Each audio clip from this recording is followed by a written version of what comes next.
What's happening, everybody? I'm your host, Robert Bell, and we're in Soundman Studios, where today you're listening to We're Trying to Help Someone podcast. And we're here on today with the man himself, the sound man himself, Mr. Bill Brown. Let's give it up for him. What's going on, y'all? What's going on, y'all? Bill Brown. So, Mr. Bill Brown, man, this has been a long time coming, man. And like I say, I know your story a little bit because I've known you for some years, man. Right. But like I say, we're here on today, and like I say, we're trying to help someone podcast. Right. So I would love, because I've been loving, to get your story out. Right. So that's what we're here on today to do, man. We want to hear, the story, the journey of Bill Brown Jr. and how we got to this point right here to where, you have your own studio, you started your podcast, Sound Man, Kingdom Tech. How did that all start? Just give us a little journey on how that all started. You sure you want a whole journey? As much as we can get, man. All right, let me see. Okay. This is going to be a real journey, too. Okay. When I was younger, I want to say probably in my single-digit years, I remember Christmas. I got one of those little tape recorders. And we were over at my cousin's house. It was my cousin Wayne. He's passed away. And my cousin Kim, it was her recorder. And her and her brother Kevin were doing little rhymes on a recorder. So I said, well, let me get in on this. So I'm like, okay, I got in on it. And my family, there's just a small circle that remembers this. But I did a little rhyme about my cousin Wayne, and it was funny. I won't say what it was, but it was funny to us as kids back in the day.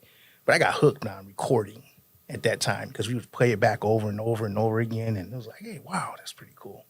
So, of course, I hit my father up, and he got me, things to record with during those days. And I remember my Uncle Rit, he'll probably be watching this, one of my favorite uncles. He used to have me babysit his daughter, and he had this sound system at home with a nice tape deck and everything.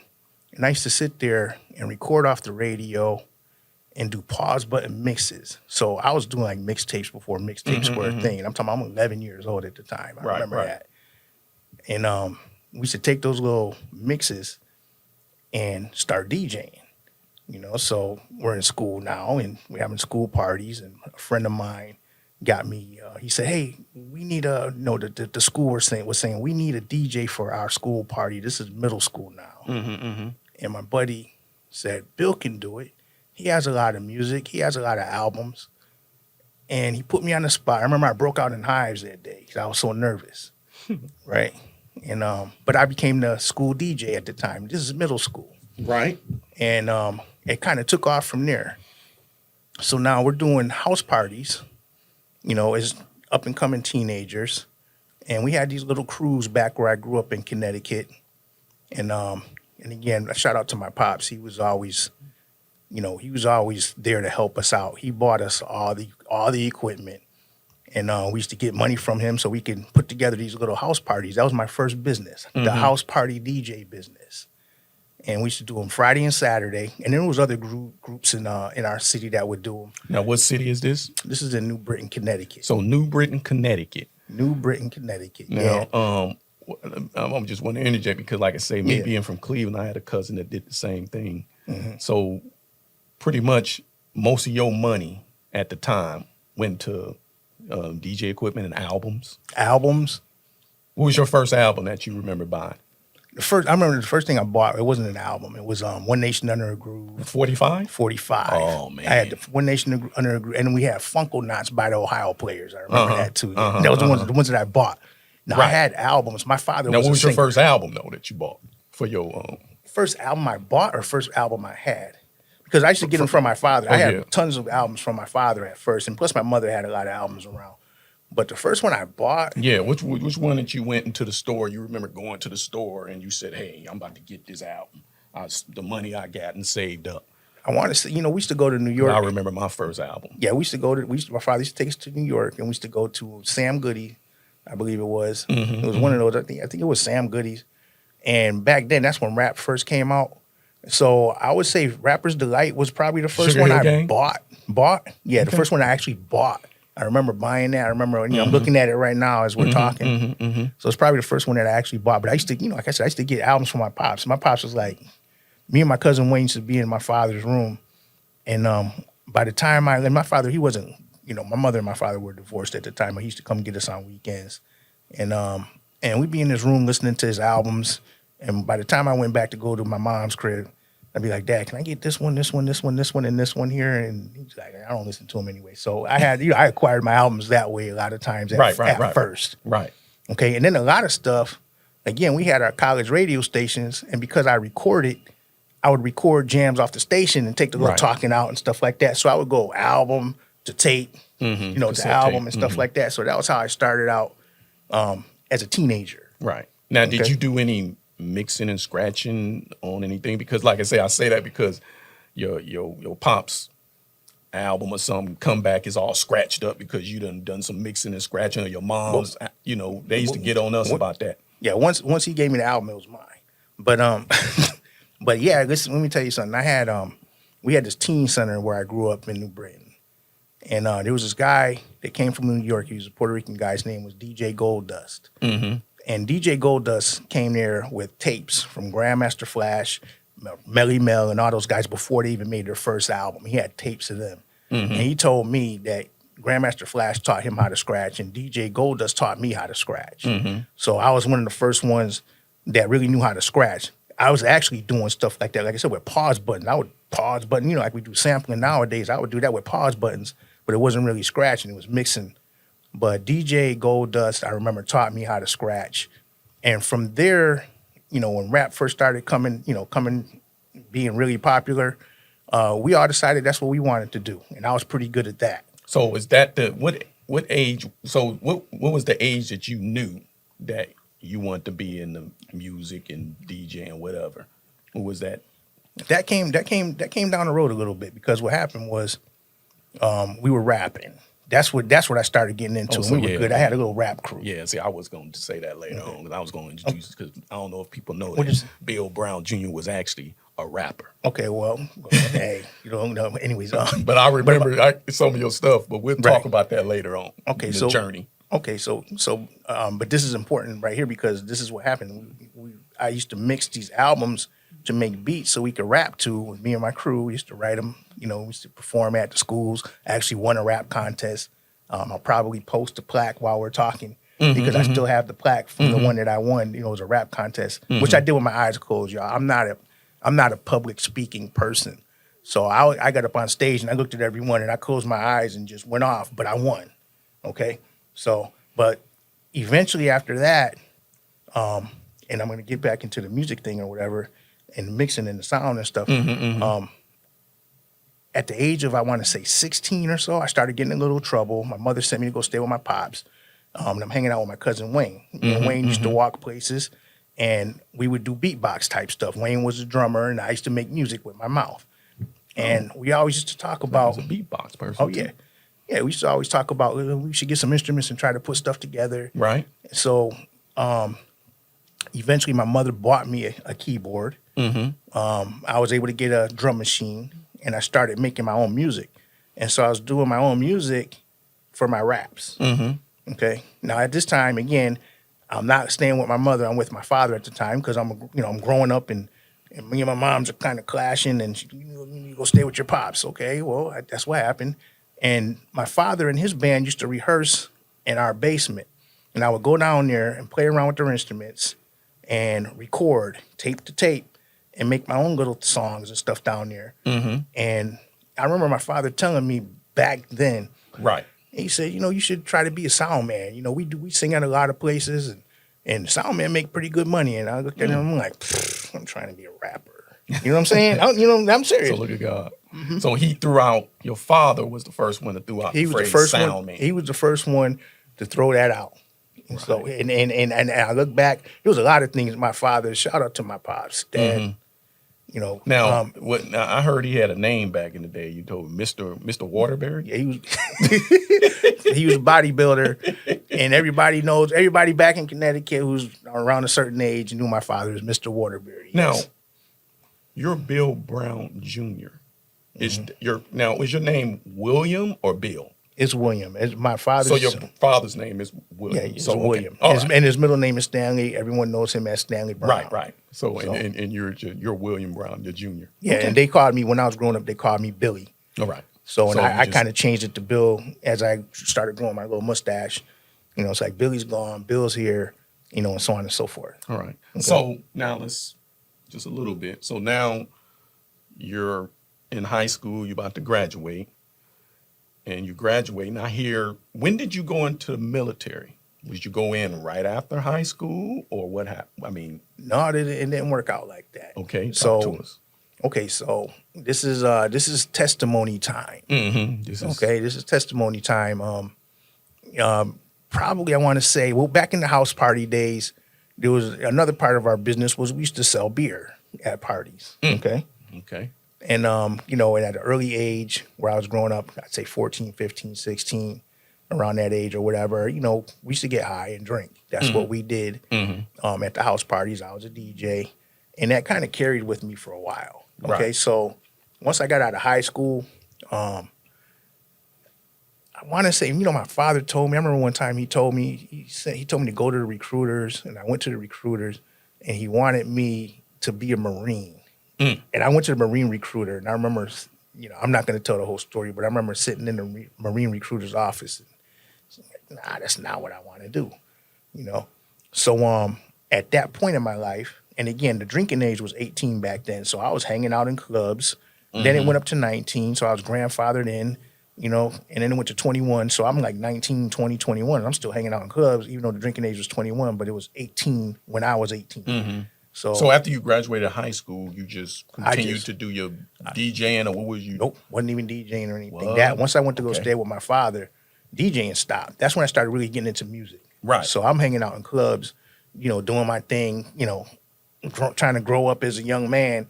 But I'm also going home in my father's basement, writing songs, raps, and putting together music to those raps. My father, I think he told me he found some of my old songs and he was going to send them to me. I'm like, nah, please. I remember them jokers. I was a whole different dude back then. There was a whole different struggle back then. And I remember what I was writing about. And I'm like, I don't even want to remember that stuff. Right. But that's what I was doing. And I think it was like when I was 22 years old. And I came in the house one night. I remember I was with my cousin Wayne once again. You know, we were having a good old time. And, you know, Wayne said to you, he told me, don't go in the house and try to cook anything.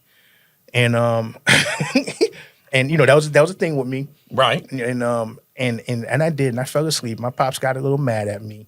And I remember he told me, he said, you know what, you need to start looking into doing a little something else here. It's time for you to go. Time for you to go. He didn't say it like that, but basically that's what it was. And it just so happened at that time, one of my uncles on my mother's side had passed, and she was struggling. So I went back to stay with my mom's, and her best friend's daughter was in the Navy.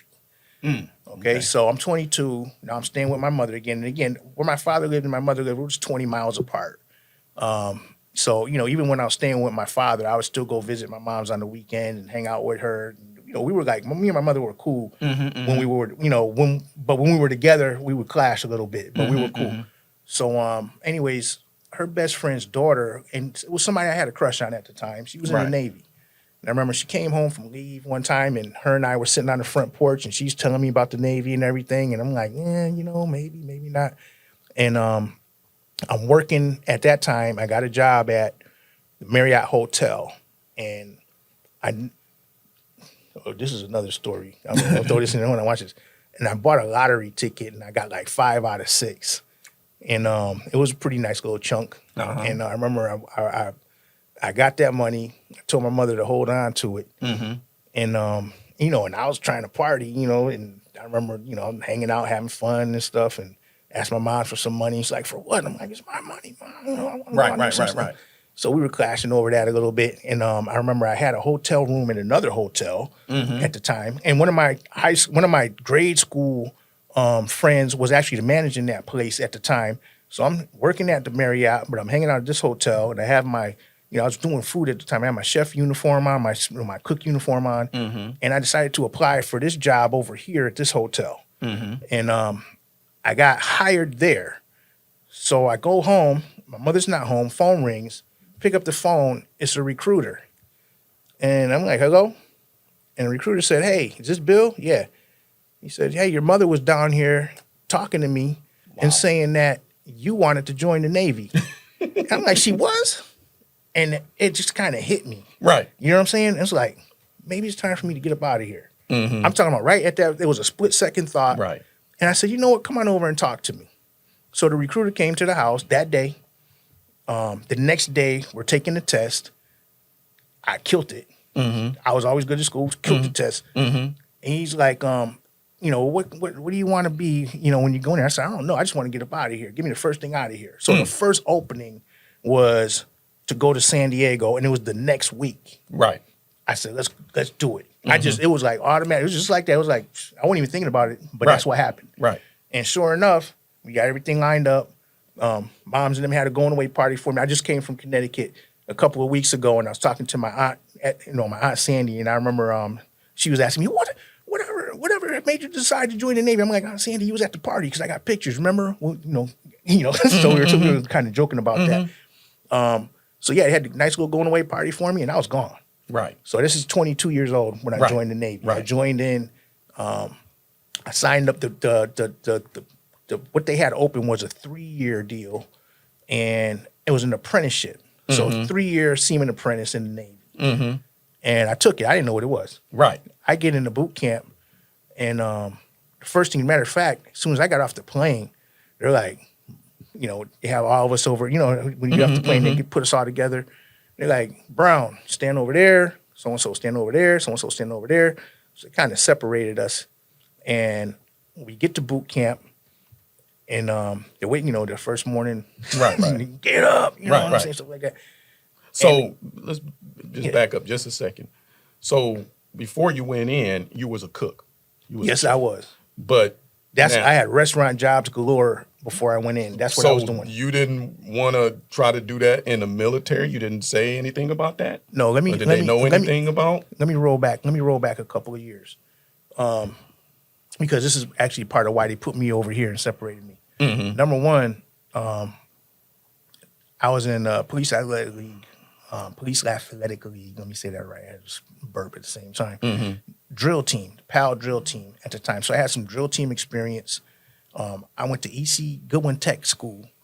I got in trouble when I was there, but I was there for electronics. And I ended up having to get out after my 10th grade year, but I was good, you know what I'm saying, with the electronics and stuff. I just got into a couple of fights and ended up going to another high school. This is why, one of the reasons why when the recruiter was like, let's do something, I'm like, I'm not doing too good right here. Let me get out of here and try to do something because I know I should be doing better. It's one of those things.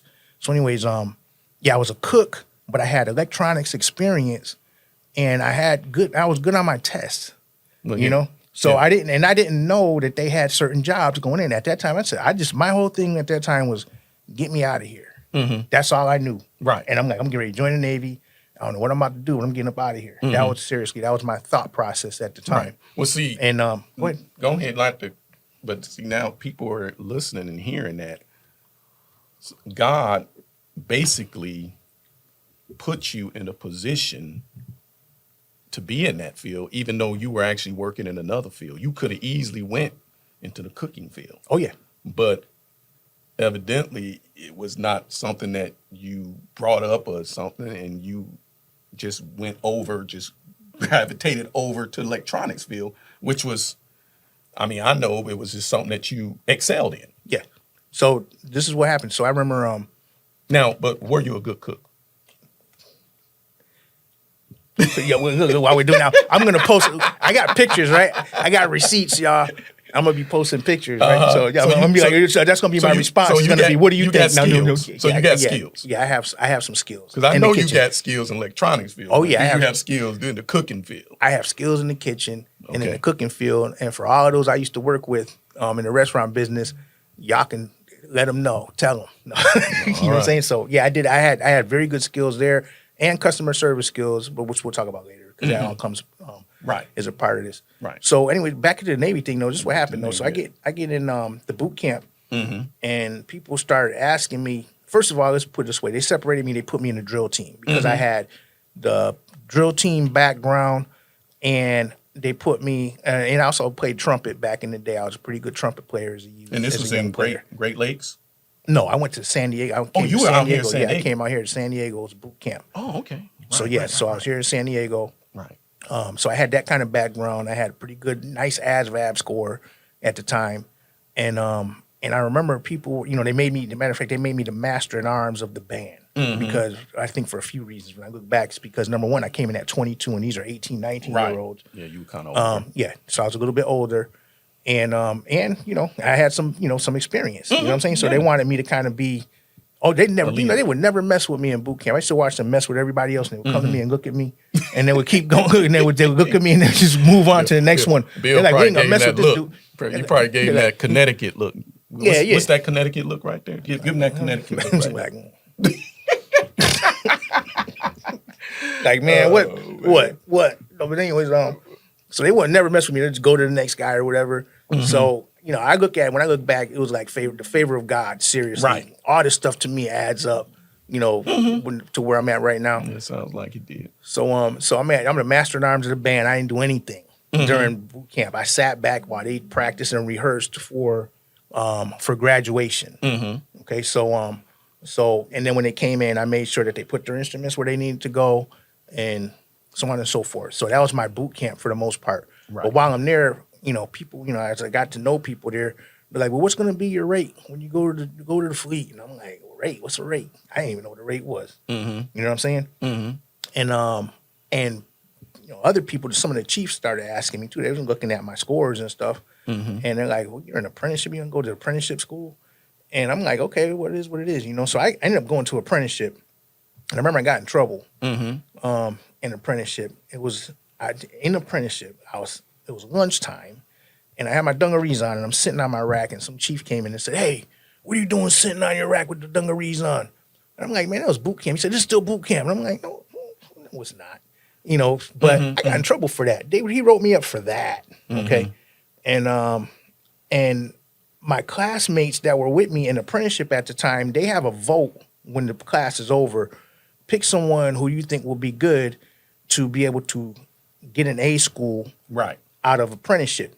And number one, I had the scores, and number two, they chose me. They were like, this dude should probably not, he should be doing a little better. Right. So at that point, I got, I was able to get that, and I signed up for the ATF program. So they discharged me from my first original 3-year contract, and I signed for 4 years plus 24 months, interior communications electrician, ATF program. Push button E4. So I went from E2 to E4. Wow. And my orders were to go to C school first for the site TV, CCTV. Did you ever go to BWE? At BWE had just ended for ICMan at that time. Okay. IC school became a 22-week school. It used to be 8 weeks BWE, and then the rest was ICA school. Right. I was the first class that was just a straight 22-week ICA school, but the first 8 weeks was BWE. Right. I came out of there with over 90 average. Wow. Seriously, I'm serious. I killed it because I had electronics when I was in high school. Right. And then when I got out of the technical school, and me and my mom was clashing, I ended up going to stay with my father, and I went to school, there in Waterbury. They had an electronics class there, so I was taking that too, and I had, all kinds of credits and stuff from here and all that stuff like that. So all that stuff to me was repetitive to me. And then when I got to ICA school, just killed it. Right. You know what I'm saying? So that was no problem with me. But what was a problem was I took the projects with me. I took the drinking with me. And there was a few incidents that happened. You know what I'm saying? One that happened right before school, watch this, right before school. And it was like the last week before graduation. And they found some stuff in my locker. You know what I'm saying? Yeah. And they was about to get me in trouble, but again, you see his scores. We're going to let this go. They let it go. Okay. So now I'm in C school. I went to C school to Great Lakes. I was to be the site TV tech. Same thing. But I got in trouble again. Okay, and this is all this is all important stuff here. Let me tell you how this worked out. So I'm an E4, and I have other ATF program people that graduated with me from ICA school, and they go to Great Lakes. We all go to Great Lakes at the same time, and they're paying us BEQ, so we can get pay for the petty officer barracks out there. And in the petty officer barracks, you got the freedom to do a few things. I get out there to Great Lakes, and they put me in charge of, not in charge, but they assigned me to the EM barracks to be over the EMA schoolers that are out there. But I'm like, okay, well, they're paying me extra for BEQ.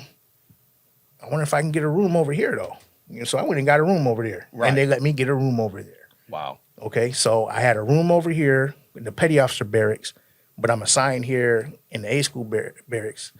And I used to go to Chicago and have a good time, okay, on the weekends. Right. Okay, so I think it was a duty Monday. I came back on a Sunday night, and I'm in the petty officer barracks, and I wasn't where I was supposed to be. I got wrote up for that. And they threw the book at me for that. They took away my crow.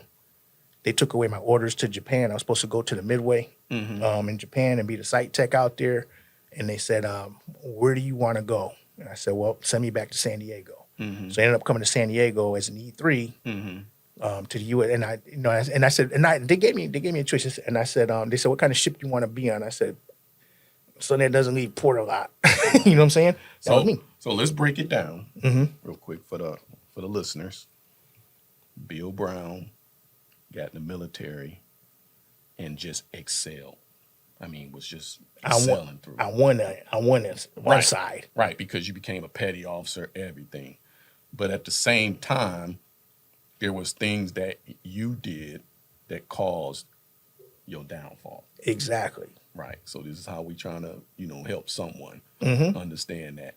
You was definitely gifted. You was gifted in electronics field. You excelled and everything. But it was just some things that you did yourself that caused your downfall. Now, how many years did you spend in the military? I did almost 4. Almost 4. Supposed to do 6. After I resigned, it was supposed to be 6. Almost 4. So, of course, the pattern carried on. Right. Once I got to the ship. And even then, I was just talking to our pastor the other day, a couple of days ago, because we were on base for a wedding. Right. He didn't even know. Right. But even then, they gave me chances. Right. You know what I'm saying? Yeah. So there was, once again, I get out there. I have letters from the captain for good stuff that I've done. But I brought the projects with me, and that didn't really get out of me until after the fact, which we will talk about. But while I was there, and anybody I want to say who was in the Navy or in the military during those days, this is back in the late 80s, early 90s. Yeah. That's what we did. We went to clubs and we had fun. So what years, just break down what years did you serve, from what year to what year? I was actually, I went in August of 87. So you're from 87 to? And I got out in November 1990. So it was like 3.5 years. I would say. You served it was actually December. pretty much your whole time in San Diego. Yes, I did. I did boot camp San Diego, boot camp, right. Great Lakes, and that was, like I said, that summer right. at Great Lakes in school, I had some fun out there. Oh, yeah. But got in trouble, and then back to San Diego when I was in San Diego. Right. Did one Westpac, so that was a thing. All right. Which ships were you? Were you on just one ship? Just one ship, USS Jason. Jason. ARA, Yeah, Jolly J. I remember the Jason. So your time on board, let's jump to your time on board the Jason, because I guess we get into, that was pretty much the last ship you were on before you got out. Right. How was your time on the Jason? Jason was up and down. Let's just put it that way. It was up and down. I came in, watch this. I came in, I got busted in C school. I went back. I got assigned to the Jason. I remember sitting there. My master chief was a brother. He was black. Senior chief was, I don't want to, he was Filipino. And my chief was a white guy, Chief Hendricks. I remember we're all sitting there meeting, and we're all going over what just happened to me when I was in Great Lakes. And the Master Chief Campbell was like, man, this is crazy. He said, don't worry, man. He said, we're going to get you back to where you need to be. I don't know why they tried to bust you down for this and did all this to you. We're going to get you back.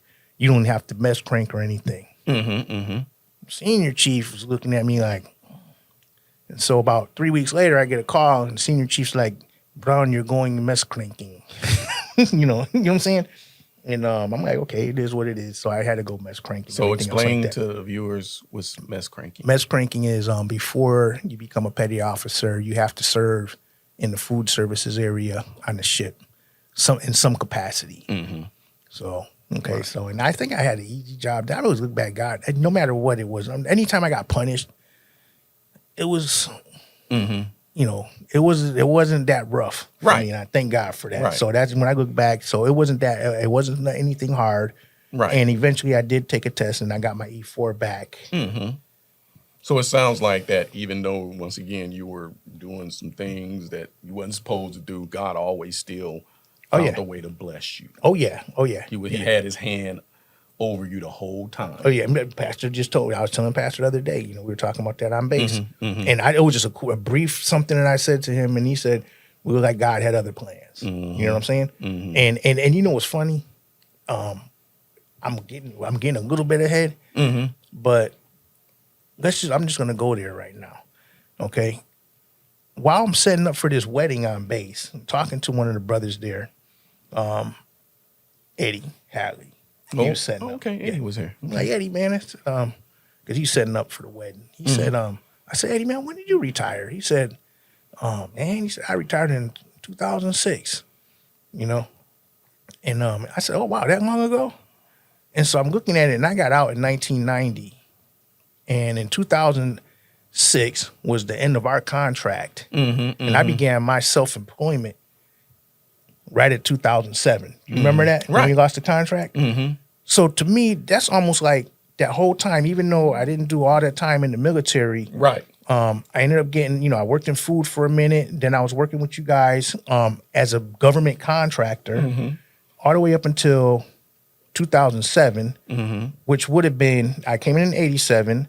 In 2007, we lost that contract. That would have been my 20 years. And then I've been self-employed ever since then.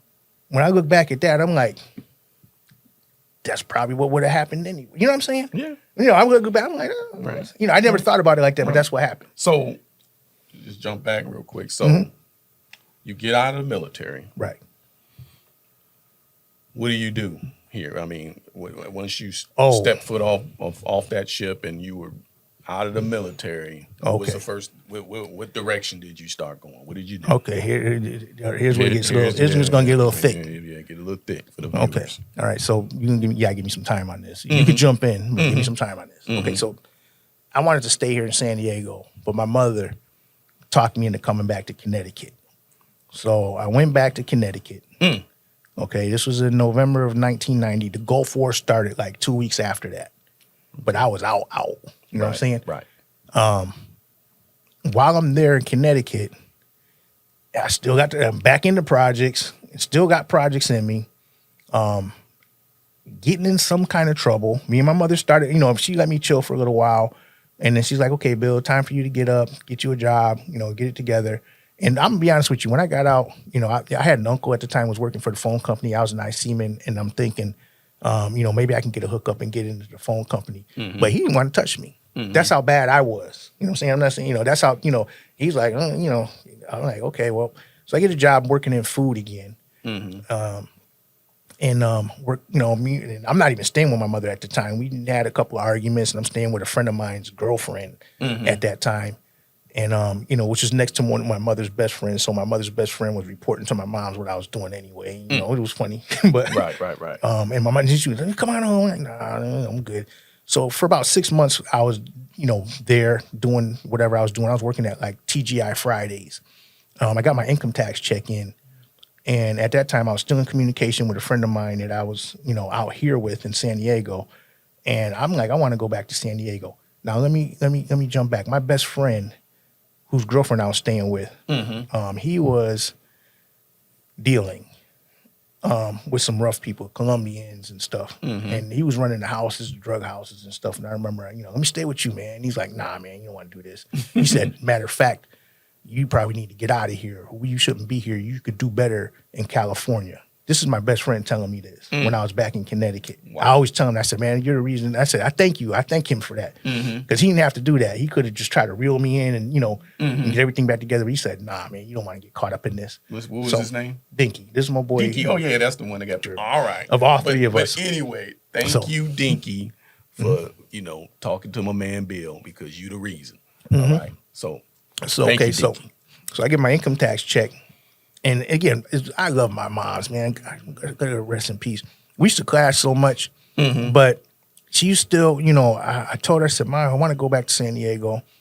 And she was talking to, it was a woman that I knew that I met when I was out here. And I said, I'm going to go stay with her, get it together. And they worked it out. You sure he's going to be okay? Yeah, he's going to be okay, blah, blah, blah. And so I left and I went to go stay with my old friend, and so on and so forth. And we took it from there. Now, still, I had the projects in me at that time. This is in 1991. Wow. Okay. Okay. So now we're going to keep going. Okay. So I stayed with her for a little while. I'm not going to get too much into details. There's a lot that went on right there. And then there was another friend of mine that said, hey, you can stay with me. So I stayed with her and got a job. Started living, I was actually living downtown for a little while, got a job at Old Columbia Brewery and still had the projects in me. You know what I'm saying? So, we down there drinking and doing our things, and payday would come. And I had met this dude when I came back out here. I never even told you about this one here. It was this dude I met on the bus coming out here. He was from Chicago. Okay. And he had family out here. And he was into drugs. You know what I'm saying? So we used to hook up on weekends. We became friends on the bus coming out here and hook up on weekends and do our thing. You know what I'm saying? And there was one of my coworkers, the same thing. He was also from Chicago. And that didn't last long. Right. You know what I'm saying? Now, mind you, now watch. Let me say this. Now, mind you, I'm doing all this stuff, but I still had it in me to say, I need to get my stuff together. So I started going to school, ITT Tech. And this was still in Connecticut? No, this is here. So this is here. Okay. So I'm out here. So now you got out the Navy, you went to Connecticut. How long were you in Connecticut before you came back out here? From November to about May of 1991. So you got back out here in San Diego in 91. Yes. Okay. Back out here in 91. So in 91, like I said, I'm working at Old Columbia Brewery. Getting my little. I know how to get a job, and I knew how to work in restaurants. Started going to ITT Tech, and I moved to a place where there was a bus line because I didn't have no transportation at the time. I'm just getting back out here, and where the bus line would take me from where I lived at to ITT Tech, and then so but I still had the projects in me. I was getting into some trouble. You know what I'm saying? Still 3.8 GPA ITT Tech. But using the money they were giving me for books to go get high, stuff like that. And calling my pops. Now this is where it gets dicey, but this is important. Calling my pops, hey, Dad, I need money for books. Didn't you just ask me for some money for books, not too long ago? And I'm like, yeah. Okay. And then he would send me some money. And there was one time, I want to say, okay, I was on I call it my little binge. Okay. Actually, I think I want to say it was money that my father sent. No, it was just one of the school loan monies or whatever. I was on a binge. And I met this one dude. This was the devil. If there was a devil, this was the devil. I'm going to tell you how. Right. I never met this dude in my life. And he overheard me on the phone. It was from my father. He overheard me on the phone talking to my father. Right. And he was into drugs too at the time. Okay. He said, hey, man, he said, I heard you just said you didn't have a place to stay and this and that and this and whatever. I got a place to stay, And I'm like, okay. Now, I'm out here in San Diego. I don't know anybody. Right. Except for those who I'm drinking with and getting high with. Right. My coworkers and my schoolmates. And I found the ones that drink and get high there, too. You know what I'm saying? So everybody around me is doing this stuff. And then I meet this dude. And for one whole weekend, we just partied out. I didn't even know this cat. You know what I'm saying? And I remember I was out of money. He said, all right, later, dude. And he took off and went on his way. And I was there, I thought I had a place to go kick it. You know what I'm saying? Right. And so that happened. So y'all was kicking it for a while, and then once your money ran out, that joker just got up and left. He got up and left. So I was like, now what am I supposed to do? Because I was supposed to take that money actually and pay for where I was living at. Right. For my, it was, this is what I was doing at the time. And so I went, I think I told you about this. Mm-hmm. This is where I went to the store to get me some food. Mm-hmm. I just told you about this the other day. Right. Okay, now we ain't gonna get into too many details. Right. Okay, but I got in trouble there. Mm-hmm. Okay. Mm-hmm. And after that was over, okay, I'm just going to be real with it, okay? And I got locked up for about 6 weeks. I remember calling my pops again, Dad, I need to get bailed out. And he actually sent the bail money, but I couldn't bail myself out. The people that I knew at the time, they're like, stay in there, you ain't going to do nothing. This is people that I knew, Right. Because they would have to come and get the money to bail me out. Mm-hmm. So I had that money waiting for me. And I remember I was locked up and I had a buddy, a cellmate. Now, this is very important. I would say his name. He's doing good right now, too. And I remember we used to sit in our cell and make beats, and he was a producer. He still is a producer, I believe. And I remember telling him one day, I said, man, if I ever gave a drinking, I'd be pretty nice, man. I think I would do pretty good. And he said, then why don't you quit? And I didn't have an answer. Right. That statement stuck with me. So when they let me out of the lockup at the time, and I had my little bail money, they had my check that my daddy sent for me to bail out. Because I remember this was at the end of March of 92. Okay. And I remember I got to a point where it's like, I need to stop this. You know what I'm saying?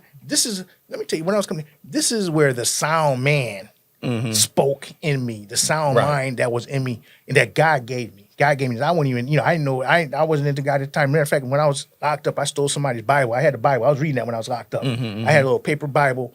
Some of y'all know that blue Bible. Y'all know what I'm talking about. The ones they got in the lockup. But, right. But I had that with me. I had started reading that when I was in there. I was only in there for like a few weeks. And I had that with me. I had a bottle of Christian Brothers brandy, you know what I'm saying, from the night before, but I couldn't even finish it. And I remember I was in a place where I was about to head to Balboa Park. This is me now. And nobody knows this story, but this is me. I was about to head to Balboa Park and say, you know what, this is all. And I said, I can't hang around these cats because that's all they do. I'm going to hang out over here because I ain't got nowhere else to go. And I know that's where people hang out at, is Balboa Park. I didn't know too much about San Diego at that time. And I couldn't even make it that far. And I was on the street, 6th Avenue, overnight. Matter of fact, I was over in back of a furniture store at the time. And the security dude came in early in the morning and said, hey, man, you can't stay back here. So I went across the street, and he was trying to be cool with me, too. I went across the street and stood there. And then I remember calling my mother that day. And my mom was like, Billy, go get you some help, okay? And I called my father, and he said, don't even call here anymore until you get your stuff together. Right. You know what I'm saying? And so I'm sitting there, and I go back across the street. It's like hot. I got my suitcase, Christian Brothers brandy sitting up in there. I'm like messed up, and the police rolled by. And the police said to me, they stopped. They said, hey, are you okay? And I opened my mouth, and what came out was, no, I'm not okay. I'm tired of living like this. I need to go get some help. That just came out. And I'm listening to this while it's coming out my mouth. Right. Okay? And they said, well, what's going on with you? I said, and I told them, I said, I'm in school. I'm over here drinking, but I don't know how to quit drinking. I don't know nothing about it. I don't know where to go. I can't hang out with anybody here because that's all I know are the people that I'm getting high with and getting drunk with. And they were like, get in the car. And as a matter of fact, I'm going to be real. The night before, I remember I was walking across a bridge and looking over the bridge. And I was like, that thought came. You know what I'm saying? And I told them that. I said, man, I was down the street over there last night.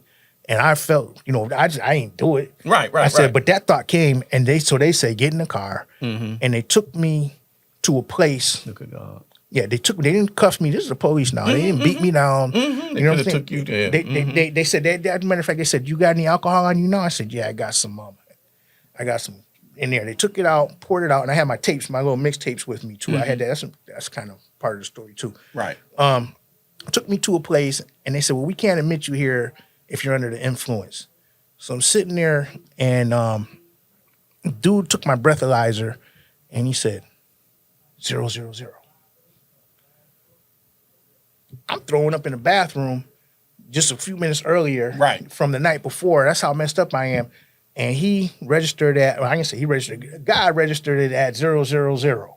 Okay, so I'm telling them my story, and they said, okay, well, this is where you need to go. You need to go to this crisis center right here. So I'm in Harvey Barreto Crisis Center on 28th and National. It's still there. I went by there not too long ago just to see if it was still there, because that was a very important time of my life. The important time of my life, because I didn't know what was going to happen then. All I knew was projects, you know what I'm saying? Party, house party, clubs, drinking, smoking, doing whatever. And still knowing deep down inside I should be doing better. Right. You know what I'm saying? And that's, you know, and that's I shout out to my family for putting that in me.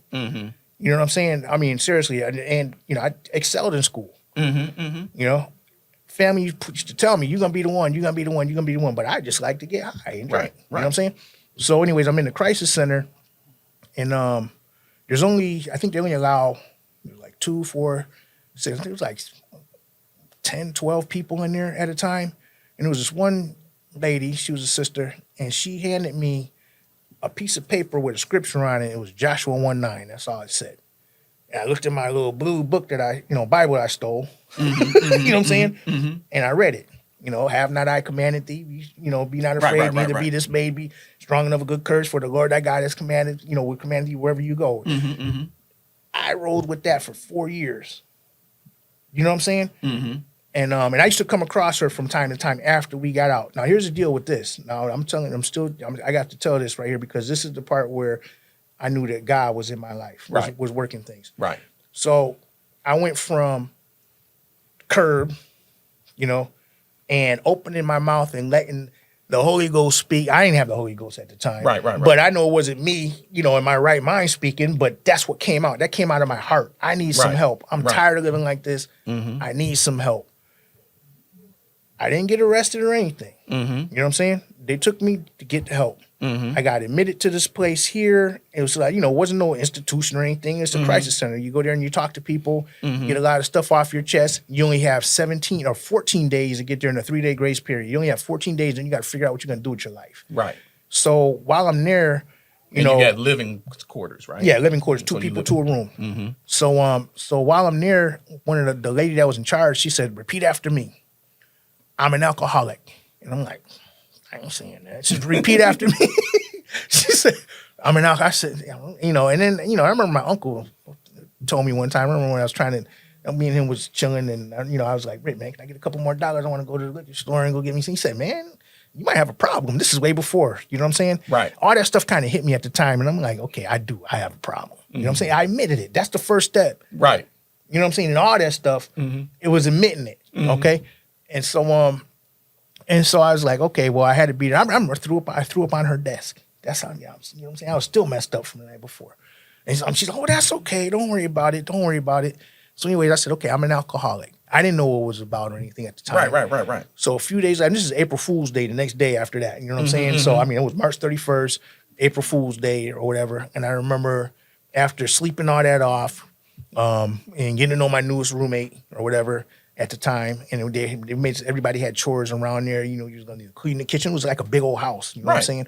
And so I'm sitting there, and all of a sudden they start talking about, okay, so now what are you gonna do with your life? And at that point, I was saying to myself, I said, well, I know I'm tired of drinking. I can't do that stuff anymore. I'm done with that. I'm ready to go out and get me a job. That's what I told them. She said, no, you're not. She said, you need long-term recovery. This is still where God came in.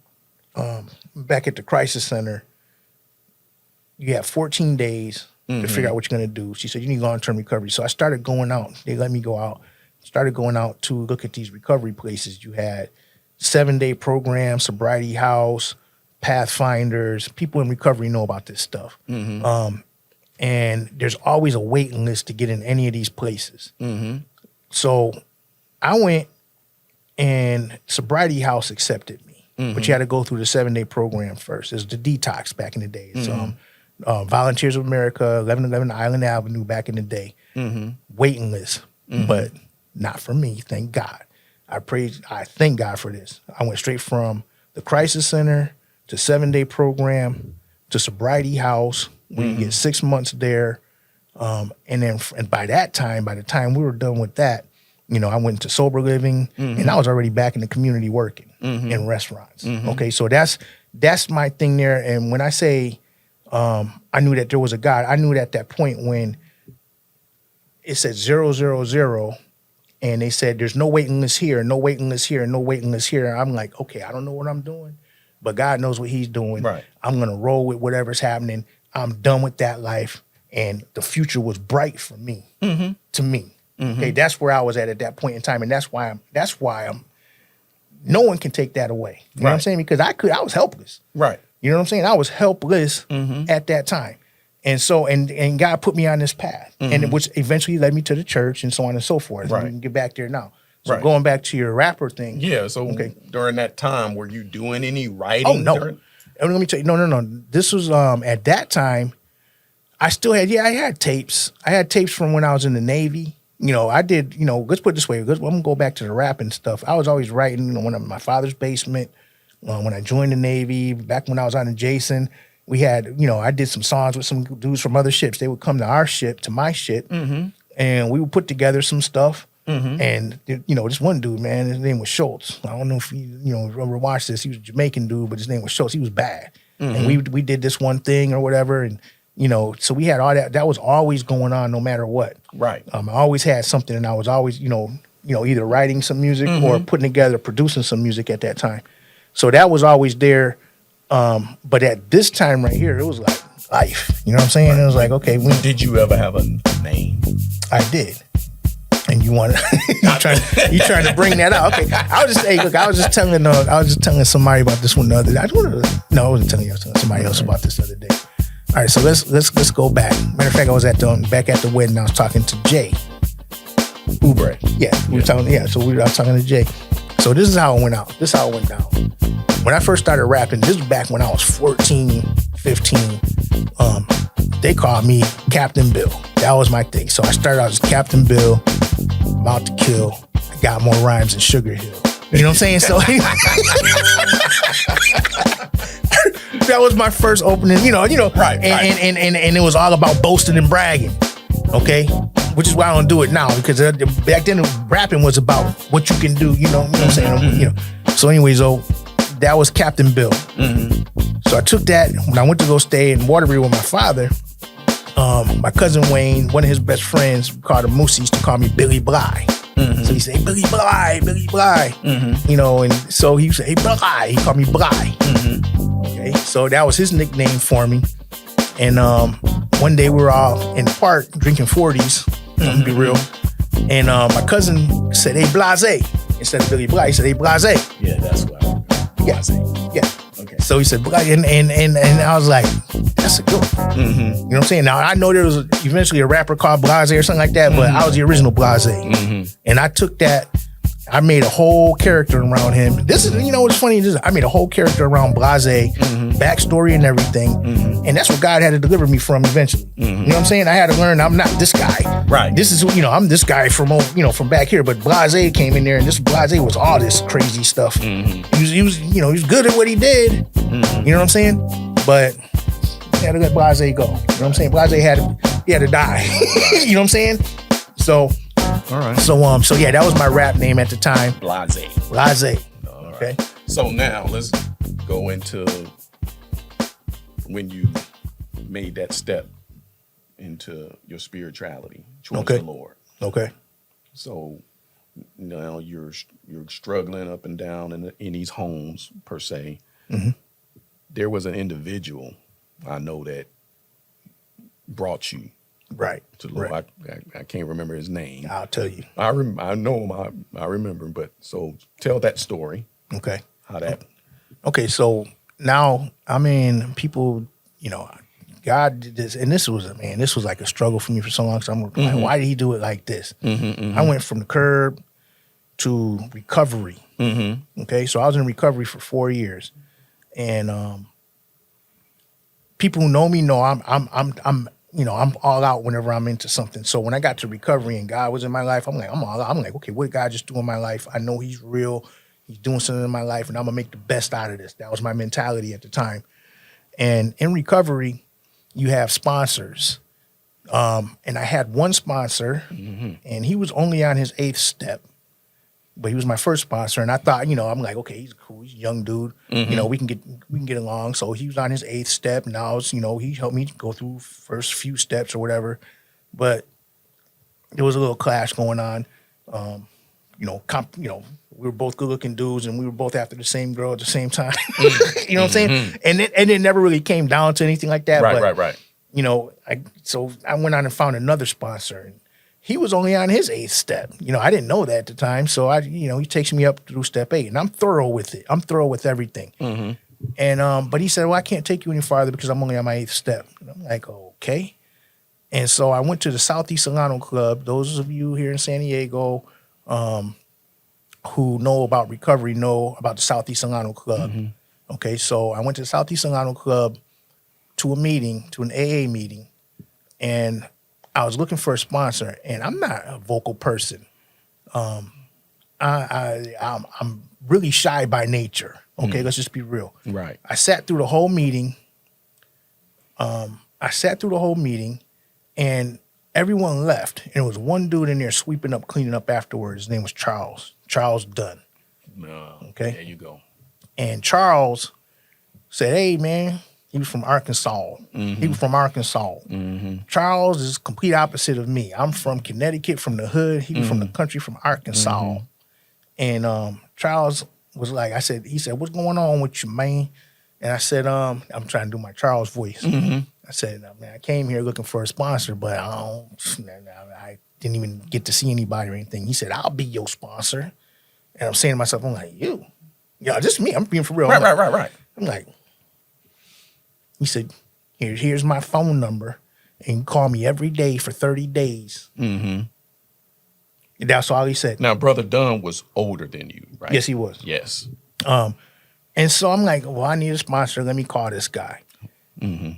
And Charles was a huge influence on my life. Yeah, I remember. From that point on, so Charles would come, and I didn't have no transportation at the time, so he would come and pick me up, take me to meetings. He would talk to me, and the more I talked to him, I'm like, he might be, country and this and that and this, but this dude knows his stuff. And he took me through all the steps, and his sponsor was Bill Miller. I don't know if Pastor Rich Miller is watching. But that's how I knew, I knew your father. That was Pastor Rich's father, and he was big in the AA community at the time. So Charles, Bill Miller was Charles' sponsor, and Charles was my sponsor. And Charles started going to North Park. I don't know if he was going to North Park at the time I met him, but I know during this time, while we were going through the steps, and I mean, we went through it thoroughly. I'm talking about Charles knows stuff that no one knows, that he took to his grave. Because that's how we had to do it. And I was thorough with it. I pulled up everything I could remember and dumped it out on him during this process. And it freed me. You know what I'm saying?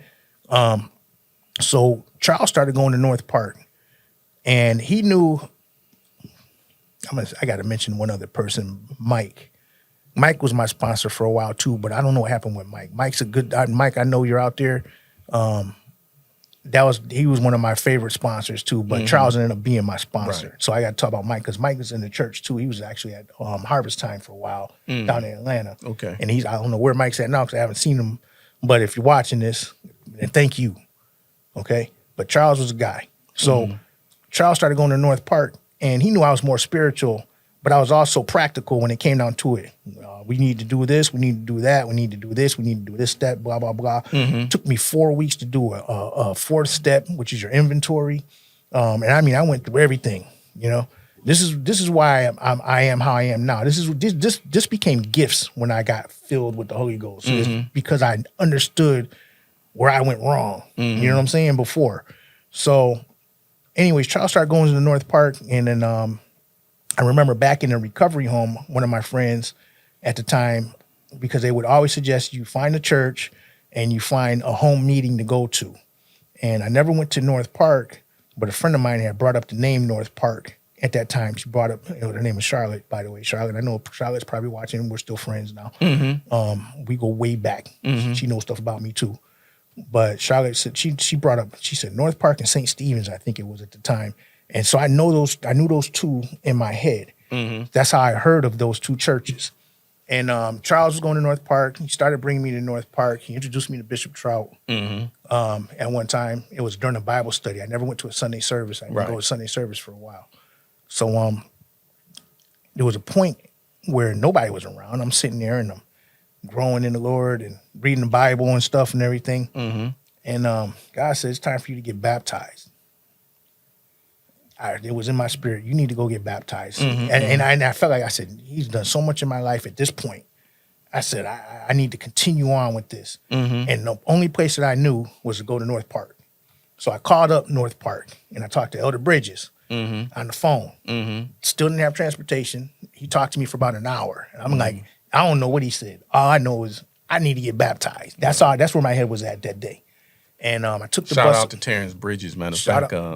Brother Gibson Danner said he talked to him just the other day. Oh, yeah? Yeah. Okay. So yeah, he was huge. Terrence Bridges and him and his wife, they still together. They doing good. So shout out to Terrence Bridges. He was very huge during that time in my life. He was the first connection ministry-wise that I had there.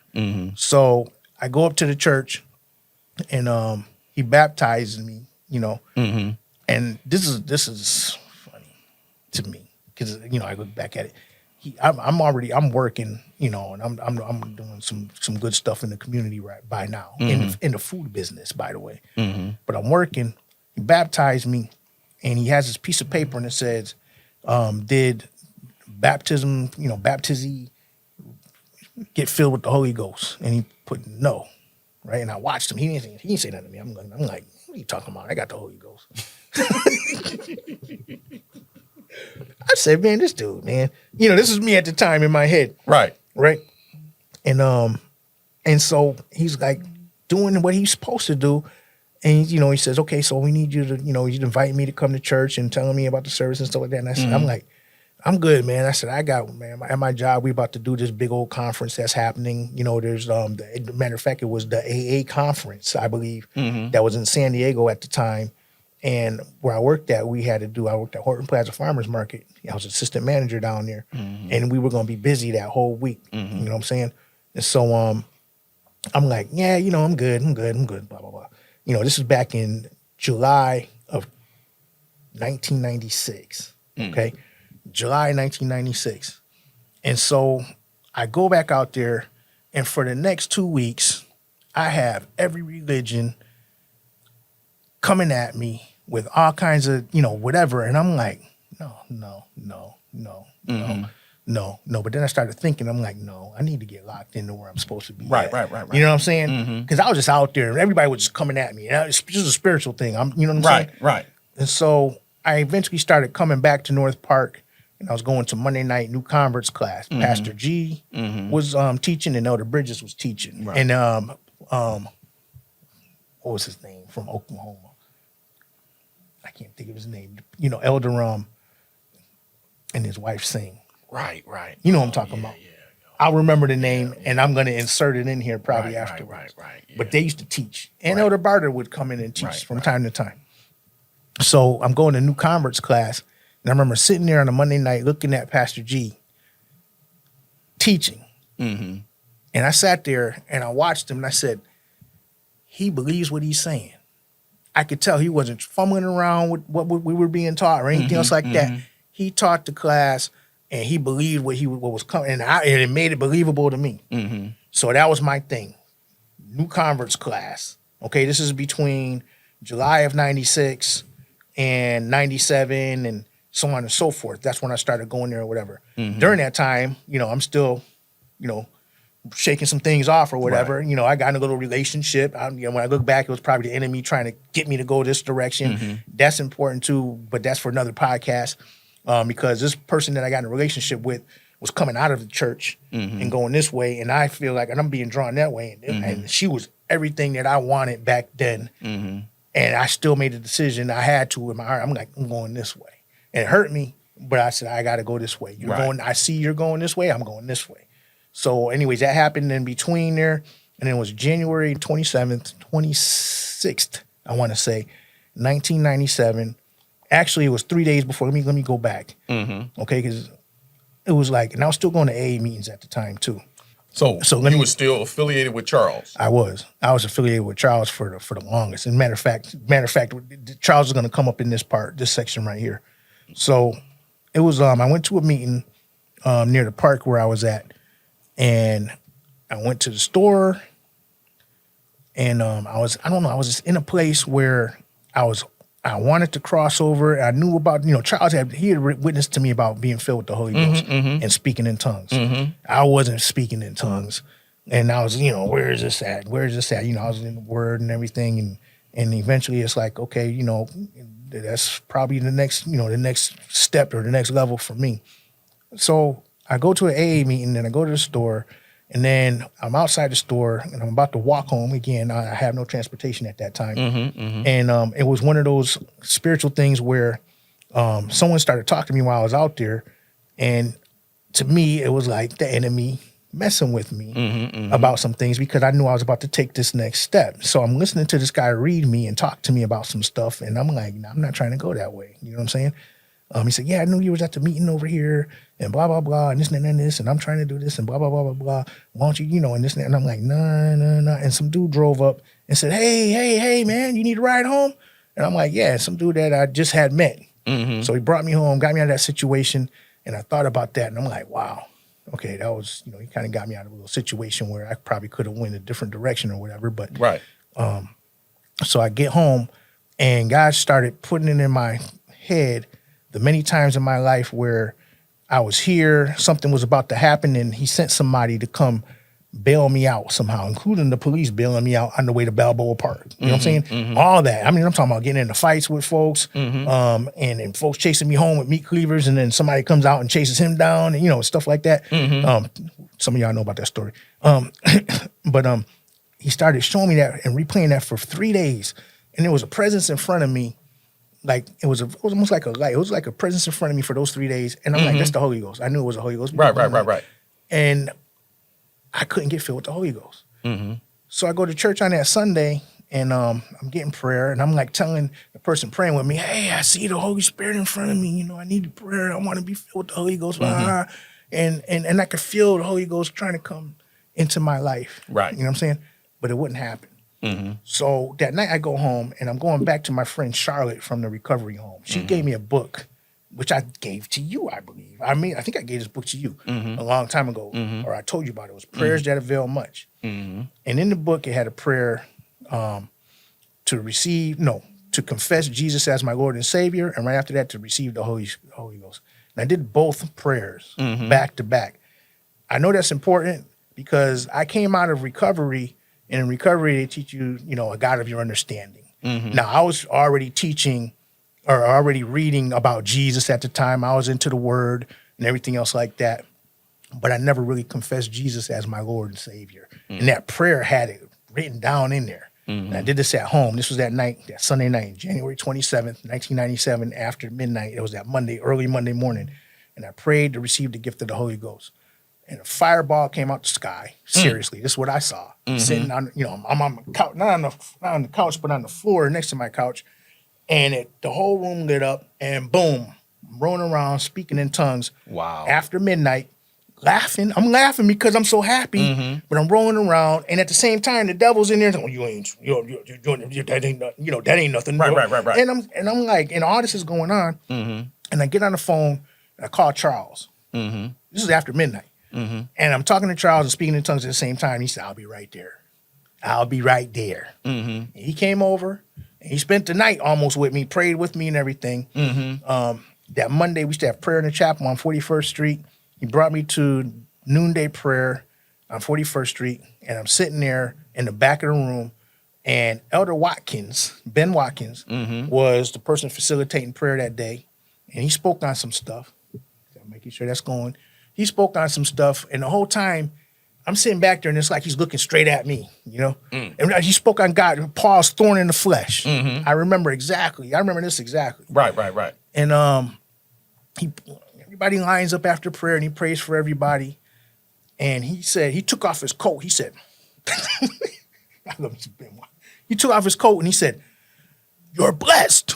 I remember the first words out of his mouth. Right. Then he said, boom. And then everything that came out of his mouth was stuff that God had told me. And I wrote down journalizing over the past 4 or 5 years that nobody else knew.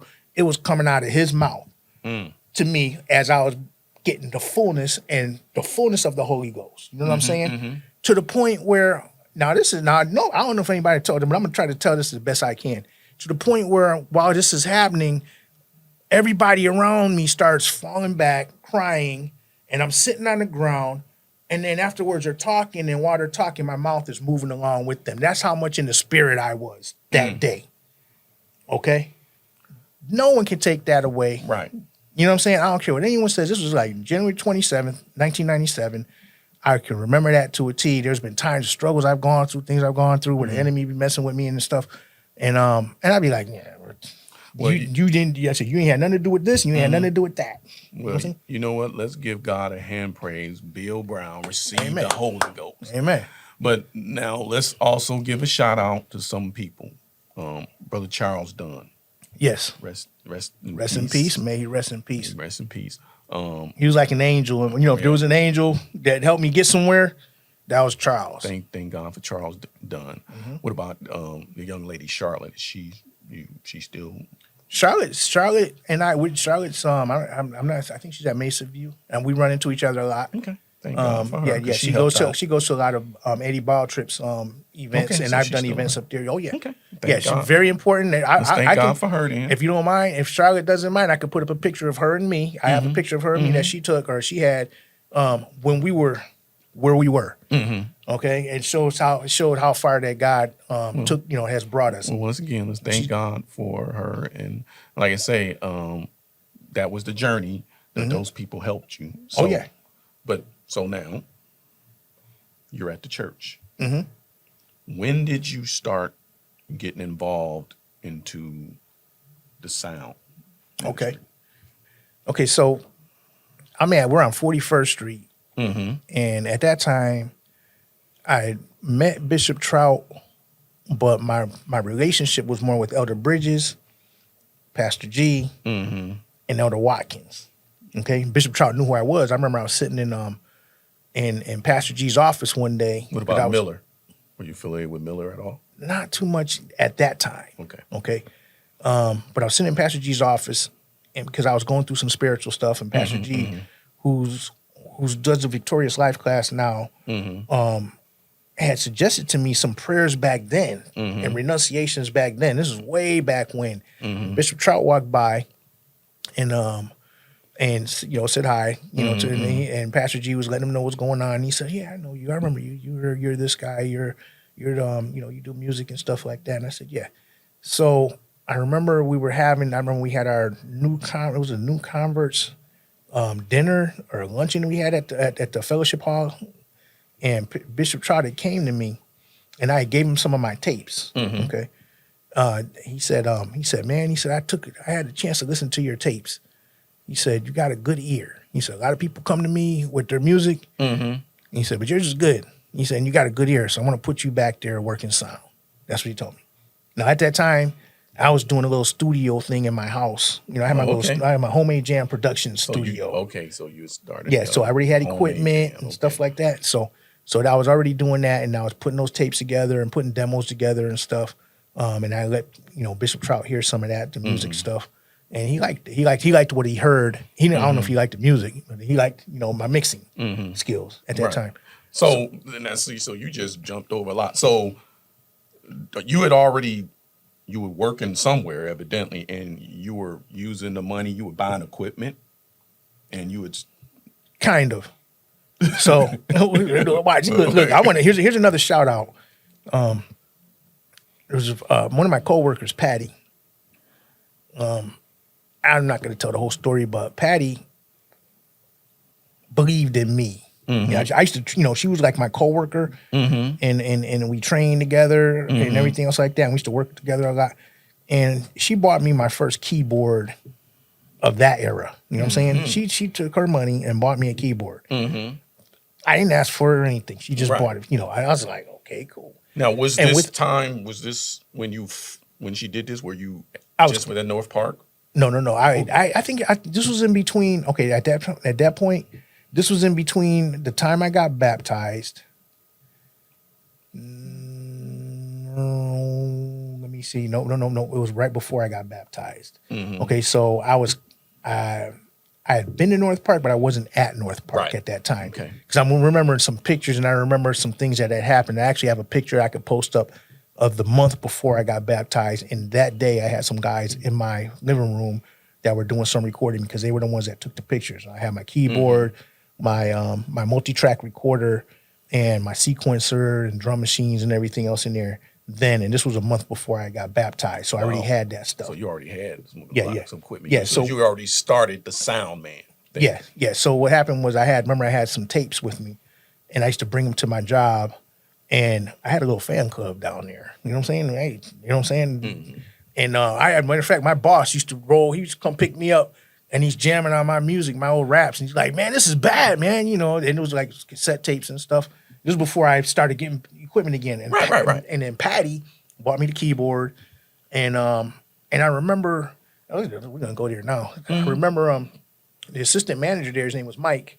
Mike gave me a book. It was an electronic musician book, I think it was. And I looked, it was a magazine, and he gave that to me. And I remember I was sitting down on my floor one day, and I looked at it and it said how to start, to get into the music business and stuff. So I wanted to start doing the production. I knew I had it in me.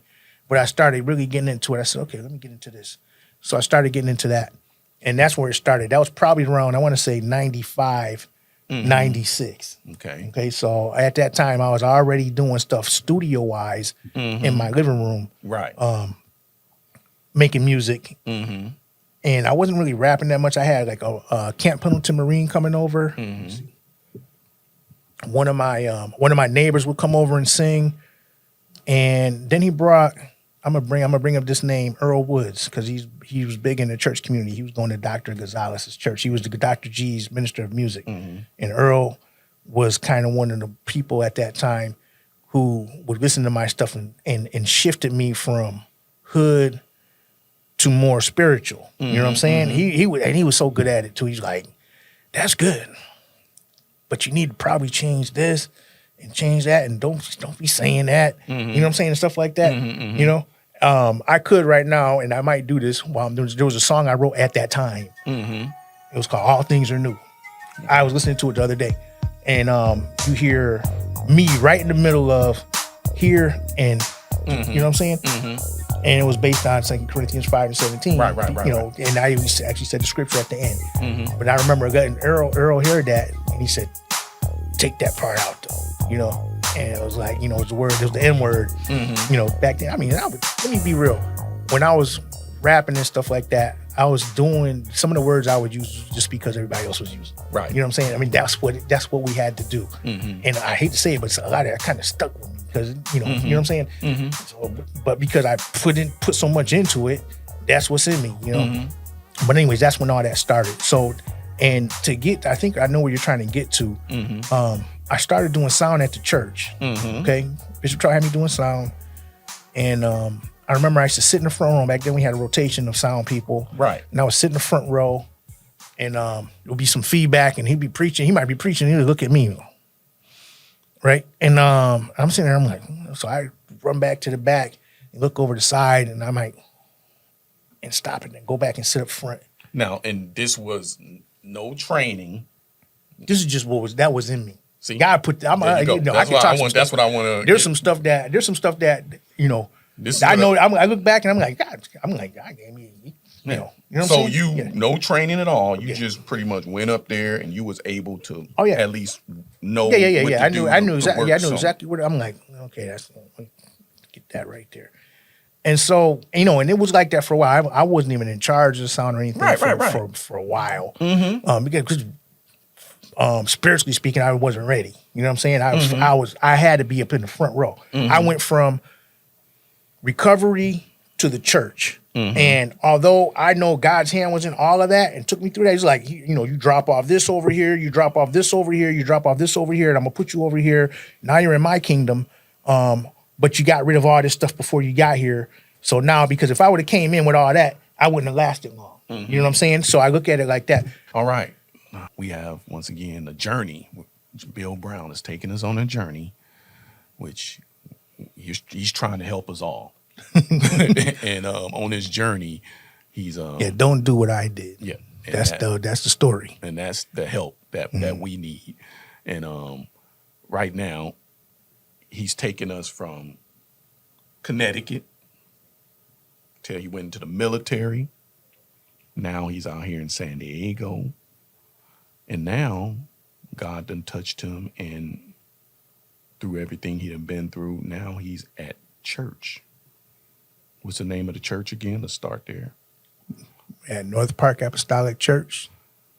The one church God brought me to, and the one church I've been at for the last 26 years, 27 years. Wow. So once you step through the door, you've been faithful with North Park for 26, 27 years. Yeah, and you want to know why?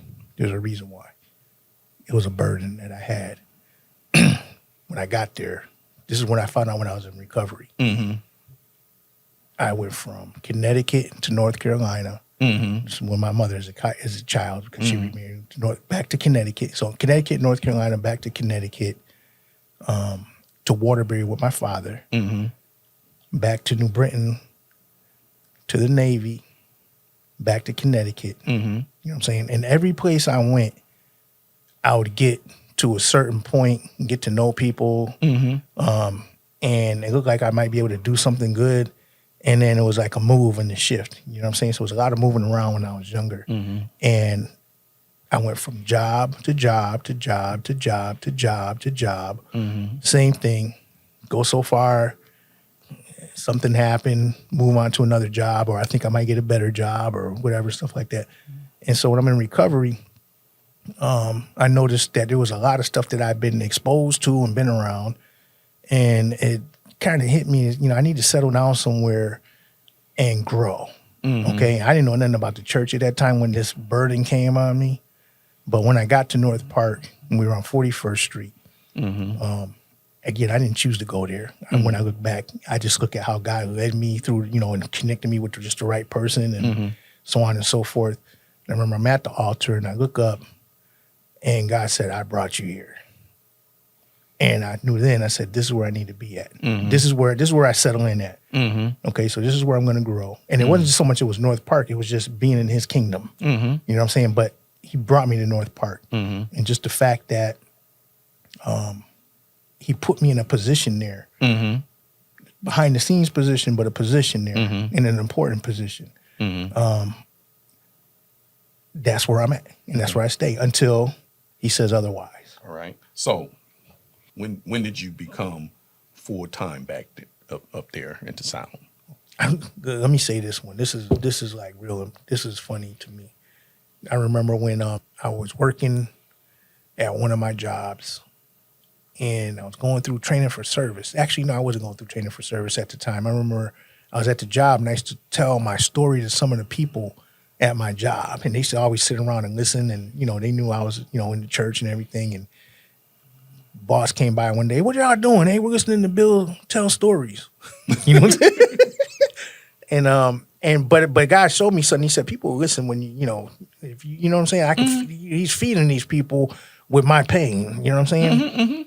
And so I told Bishop Trout, I go to his office and I say, hey, I think God might have called me to preach. And I'm going to try to do this the best I can. He said, Bishop looked at me and said, sound is important. And he's just, that's all he said. And I said, okay. He said, but if you think that's where God's taking you, take you training for service for class and so on and so forth and blah, blah, blah. Right. But that stuck with me. The sound is important because I never really thought, Right. And I wasn't thinking that it was unimportant. Right. But it came out of his mouth. I used to actually use that was like my slogan. And that's thank God for Bishop Trout for seeing the gift. And speaking that. That's all he was doing was pretty much telling you, brother, you already got the gift. You in your calling right now. He put me in the position where I'm at right now with that. whether I wanted to or not. You know what I'm saying? And it was, when I look back and I look at everything right now, I'm doing what I'm made to do. You know what I'm saying? God made me for this. So I know that for a fact, just based on everything. The jobs I had, the customer service, the electronics background, the music background, you name it. It all adds up to where I'm at right now. Right. So, but yeah, so that's how that happened. And then I'm gonna take it. Like I said, I'm gonna take it a little bit farther. So, at that point, then my responsibility is to be at North Park, is on 54th Street every week, and we were gonna go to the concourse, and it was you, I believe. I remember you told me or whatever, but I think somebody had said that they were gonna hire a contractor to do sound every week at the concourse. Oh, yeah, it was. And it was you that said, why can't Bill do it? You know what I'm saying? And I got hired to do it at that point in time, and I've been on staff ever since. So, and the years at the concourse opened up so many doors for me. Right. You know what I'm saying? I still have a relationship with the city of San Diego from that. You know what I'm saying? Because I was doing the naturalization ceremonies, and people would come into the concourse and. So is that about the year? Do you remember what year was that when you actually started your business of doing sound for other individuals, That was churches or whatever? No, okay, I got another shout out, and he's going on to be with the Lord. But I think so the first one, and this one hasn't gone on to be with the Lord. The first one to hire me church wise was Pastor Reeder. Okay. Okay. I helped him out with his first sound system. And then it was Pastor Franks, who has gone on to be with the Lord. Oh, I know Pastor Franks. Franks. He called me to Franks. Okay. All right. Yeah, he called me over to his church. Now, this is what he did for me. He said, "How much do I owe you?" I said, "I don't know." And he set my price. He said, "I think that's about how much it's worth." And I was like, "Okay." And I kept that. I'm not going to say how much it is right now because I don't want any of y'all trying to pull me back to 2002 or 2001, you know what I'm saying? Because my prices have changed by now. But I credit him for giving me not a structure, but something to go by when it comes down to pricing, when it came down for my work. And I kept that for a while. As a matter of fact, just until recently, probably just up until the pandemic. Pandemic changed a lot of stuff. But I stuck with that when it came down to doing stuff in the churches with that price. Yeah. So that's a shout out to Pastor Franks. Pastor Franks, shout out Pastor Franks. Tear the roof off. That was one of his first messages at Christ Temple as one of the deacons. And he preached up a storm, and his message was tear the roof off.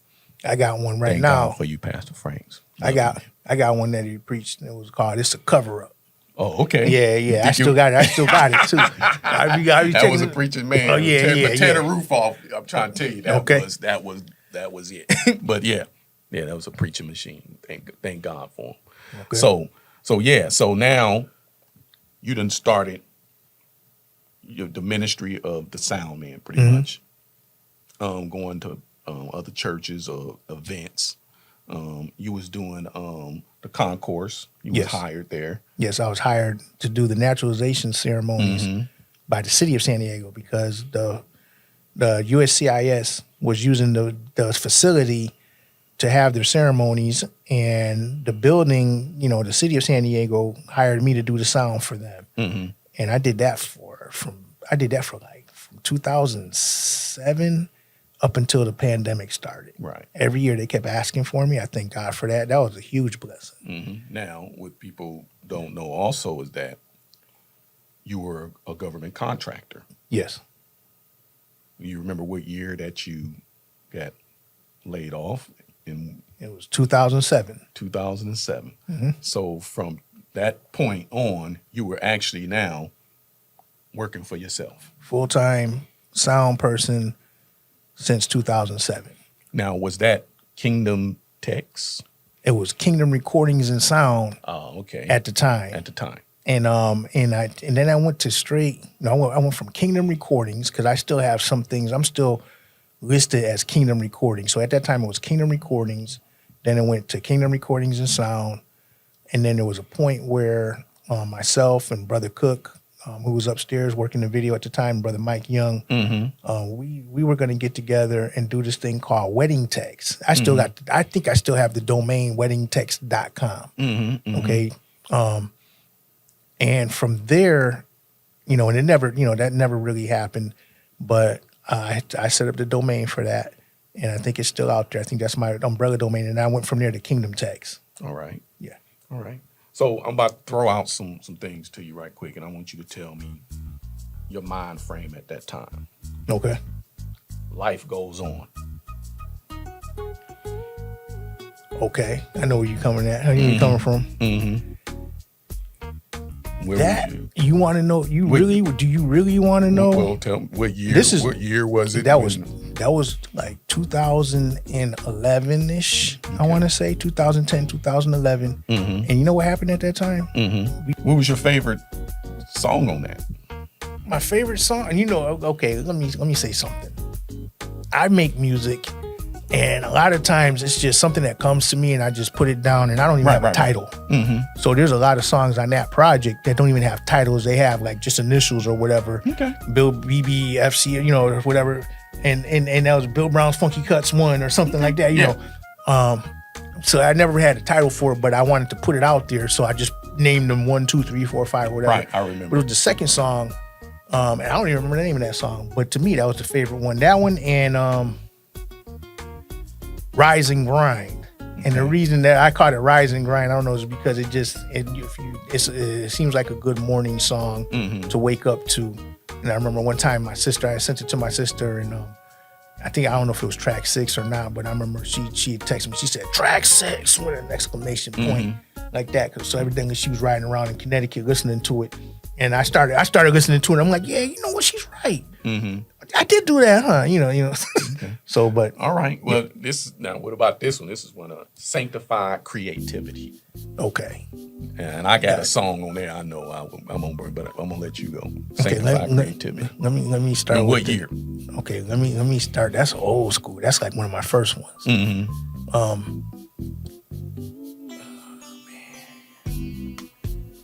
That's a good one. I'm trying to remember what was on that one. I think it was a Heavenly Rain. Well, I know Don't Be a Clown was on there. Now that one, no, that's that one. Don't Sanctified. That one's Don't Be a Clown was on. That's the one I play all the time. Okay. Watch this. Okay. I got you. Okay, let me give you a rundown. I had Sanctified Creativity Volume 1, Volume 2, and Volume 3. Okay. All right. I don't know if I put 3 out. I know 1 and 2 is out right now. In the term Sanctified Creativity, again, during the time where between recovery and the church or whatever, I knew I had some creativity in me. Right. Everybody talks about creative, this, that nowadays. And I know I'm a creative person. I don't be sitting up here, I'm a creative, blah, blah, blah, blah, blah. But back then, it was like somebody had said to me, they said to me, Bill, you have all this creativity. You need to be up under somebody, you know what I'm saying? Because, now you're in the spiritual realm and everything else like that, So that's where all that came from. And it's like Sanctified Creativity. Okay, I'm setting aside, God set me aside. I got a lot of creativity in me. I do this music or whatever when I feel like it. It wasn't gospel music. It's stuff that I grew up with. Is all influences from everywhere. Right. You know what I'm saying? I put it together and I try to make something out of it. It's like being a cook in the kitchen. You know what I'm saying? But I'm making my own recipe. Right. Basically. And I actually have my latest one. Actually has a recipe, it has recipe in the name because it was like, just like go to this, that, this, or whatever. So anyways, Sanctified Creativity, the one with Don't Be a Clown, I think that was Volume 1. Okay, yeah. And somebody was I was gonna let somebody use that for something. Yeah, I listened to. I was listening to it yesterday. That one, is that one? That one? Okay, yeah. I remember. Yeah, I still got that. Matter of fact, I got it right here. Because it's on what's this? Spotify. Yeah, I listen. Yeah. Okay, I'll probably play while we're talking. I'll probably play that. So okay. Yeah, very, very. That's one of my favorite songs, but it shows your creativity. Yeah, because you do a lot of things in that. Yeah, and if people don't know.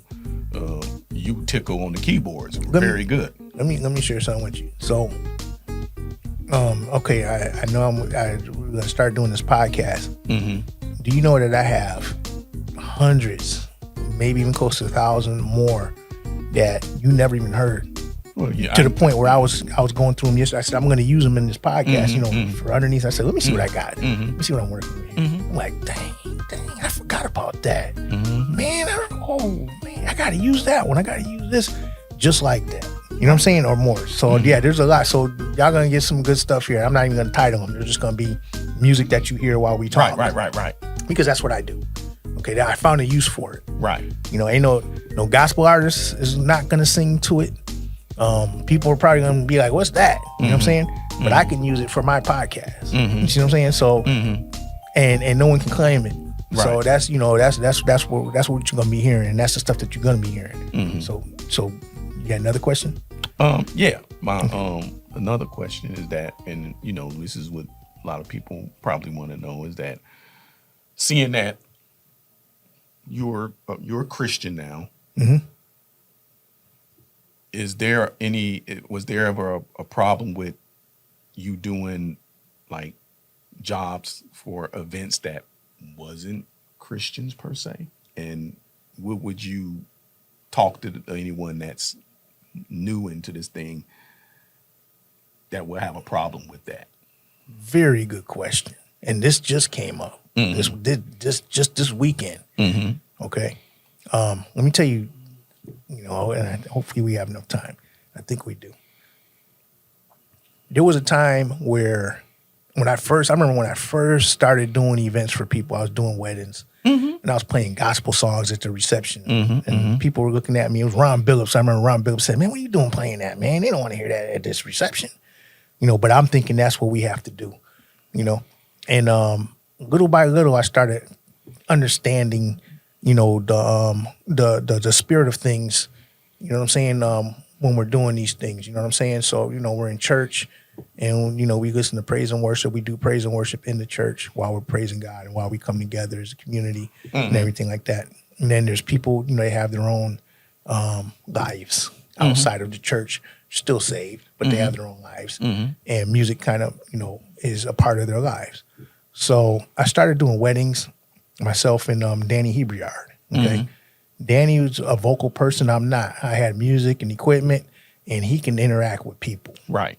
So we started doing weddings, and they would give him playlists. The people that he would get the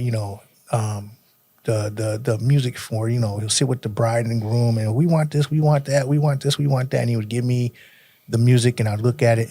And I remember one time I went to Bishop Trout, and I asked him. I said, Bishop Trout, where do I draw the line at with this? And he said, the Holy Ghost will tell you. He said, your Holy Ghost will tell you. Okay, that's what he told me. And I was like, So I remember we did this one wedding. I still have the playlist for it. And I sat behind there and I watched everyone having a good time. And they're paying me to do this, by the way. And I enjoyed myself watching them have a good time. I didn't go out there and participate in it. Right. It was at the winery. This was a winery in Temecula too. You're drinking and all this stuff like that. And then, there was a couple of ladies, come on out here and dance with me. I'm like, nah, I'm good, That's when I might get in some trouble because that was a pattern of me, go dance with somebody, so on and so forth. But I'm like, no, I'm having a good time. You're paying me and I'm watching y'all and I'm enjoying watching y'all have a good time. And I was okay with that. Right. Okay, so from there, I'm like, okay, we're good. So that's where I'm at, even with that. And I've been to events, and where why are you playing that? I'm like, because that's what they asked for. You know what I'm saying? They hired me to come here to play music for their event, and I'm getting paid to do my job, and they're doing what they do. I don't have a right to tell them what they need to listen to and everything else like that. That's between them and God. Right. You know what I'm saying? And just this past weekend, I did a wedding. It was the young folks, and the young folks wanted to turn up. And and I had my playlist, and when everyone started leaving, the young folks turned up, and they had a good time turning up. You know what I'm saying? And I had a good time watching them turn up. But there was, I remember during even the time when some of the saints were there, during the dinner. Some songs come up. I remember, somebody, I won't mention names. You might be watching this. And you dudes just joking. They're like, this must be one of them Bill Brown playlists. I'm like, nah, this is what they asked for. Right. And I said, I said, my job was to figure out what to use for the cocktail hour, what to use for while we're eating dinner. They gave me the father-daughter dance, the mother-son dance, the first dance, and the first few, we need this while the Saints are here. And when they leave, we, as young folks, we want to do what we do. And I'm like, okay. And I watched them and they had a good time. And this is to me, after the fact, I thought about it too. And I'm like, I almost guarantee you, now me back in the day, and I'm gonna share, but me back in the day, I would have probably tried to hook up with somebody and go home and do some things or whatever. They weren't doing that. Right. They out there, the girls was chilling with the girls, doing their thing. The guys was doing their steps and stuff like that or whatever.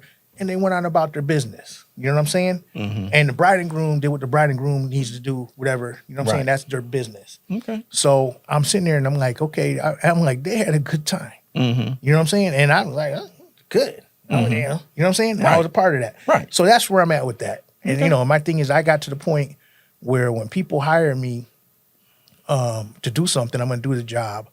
Now, there's been times, I remember it was one wedding, I still got the playlist for that. I remember it was Saint hired me, and it was a lot of some hardcore hip-hop stuff or whatever. And we're all sitting there like,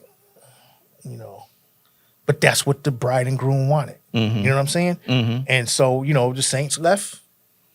And even the person that was the coordinator, she was like, but we did what we did, and they were happy. The bride and groom was happy. You know what I'm saying? So it is what it is. It's a job to me now when it comes down to that. And then there's also, because I know in a couple of weeks, as a matter of fact, in a week or two, a friend of ours has his annual picnic, and we share the same preferences in music and likes of music where I grew up in. I'm not out there, like I said, I'm not out there in a club, trying to connect with somebody. You know what I'm saying? And doing that stuff right now. I'm enjoying the music. Right. You know what I'm saying? As a musician, also, I enjoyed old school music. I enjoyed the way everything was produced back in the day. I enjoy the sound of it. And I take a lot of that and I actually put it into what I do right now.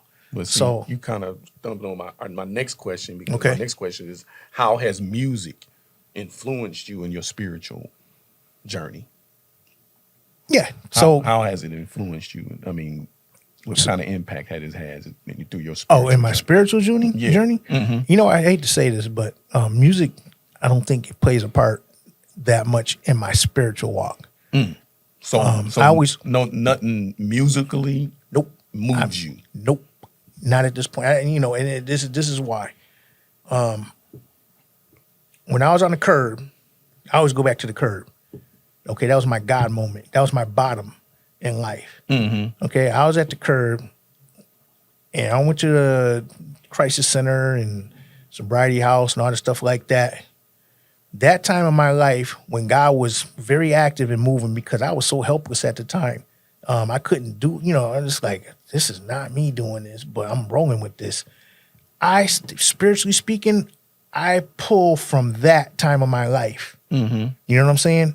Now, I was into music, I was making my own beats and stuff like that. I wasn't doing it then, but I had some stuff that I've done before. Yeah, none of it had to do with music at that time. Music was like, no, it was about life. It was like, put all that stuff aside, Right. and get your stuff together. You know what I'm saying? And I pulled from that, and because I applied my life to that at that time, and really kind of went, dug in for it, I think God honored that, and that's where I still, to this day, that's where I fall back on. You know what I'm saying? I enjoy gospel music. There's some gospel music songs that minister to me. A lot of them that do. But it's not as important as me getting along with the Lord with nothing going on. You know what I'm saying? Him and me being transparent and open with him in prayer. And I pray with, I'm transparent about some of this stuff here. You hear me right now, but I get to the bottom of stuff. I write it down. I share what's on my heart. I pray about it. I lay down and go to sleep, and I trust that God heard, and he's going to do what he's going to do in my life. And that's how my walk is for the most part. But music has nothing to do with it. for me. For you. For so me. Yeah, and I just for me I do music. I like because I like to make beats. I might get a song in my head or whatever stuff like that. But that has nothing to do with my spiritual walk, as far as I'm concerned. That's just like it's a gift for the stuff that I do. It's like okay, and I'm going to use this for something right here or whatever the case may be. But and there was a time where I tried to put it in, but I didn't think it was actually. I'm like, you know what? It's like watch this. It was like I was watching Purple Rain the other night, and I think it was the club owner said to Prince, nobody likes this stuff but you. You know what I'm saying? Yeah. Nobody, and I said, that's how my stuff is a lot of times. You know what I'm saying? I enjoy it, but not everybody's into it, and I get it. You know what I'm saying? And I'm okay with that. I can use it. Like I said, right now it's going to, I'm using it for here. It's going to be underlying music, but I enjoy making this stuff. I sit there and put together something, and I'll be like, man, that was tight. You know what I'm saying? Ain't nobody else gonna get into it but me. But you get into it a little bit. There's a few people that that can get into it, that can appreciate it.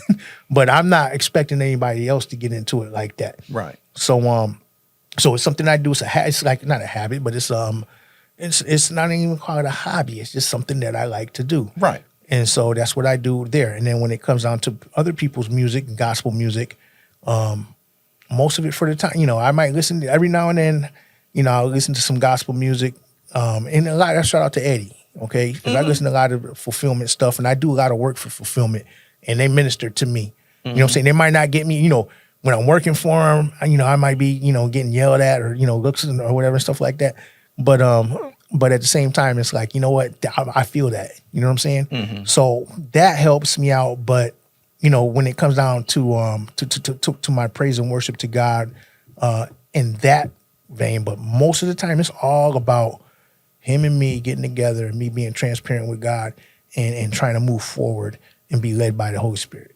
So you pretty much answered my next thing, is that the sound man would move you, the word or music? The word. The word. I'm a word person. Okay. And I figured that. And there's even when I was younger, I didn't grow up Christian. There was a lot of Jehovah's Witnesses in my family.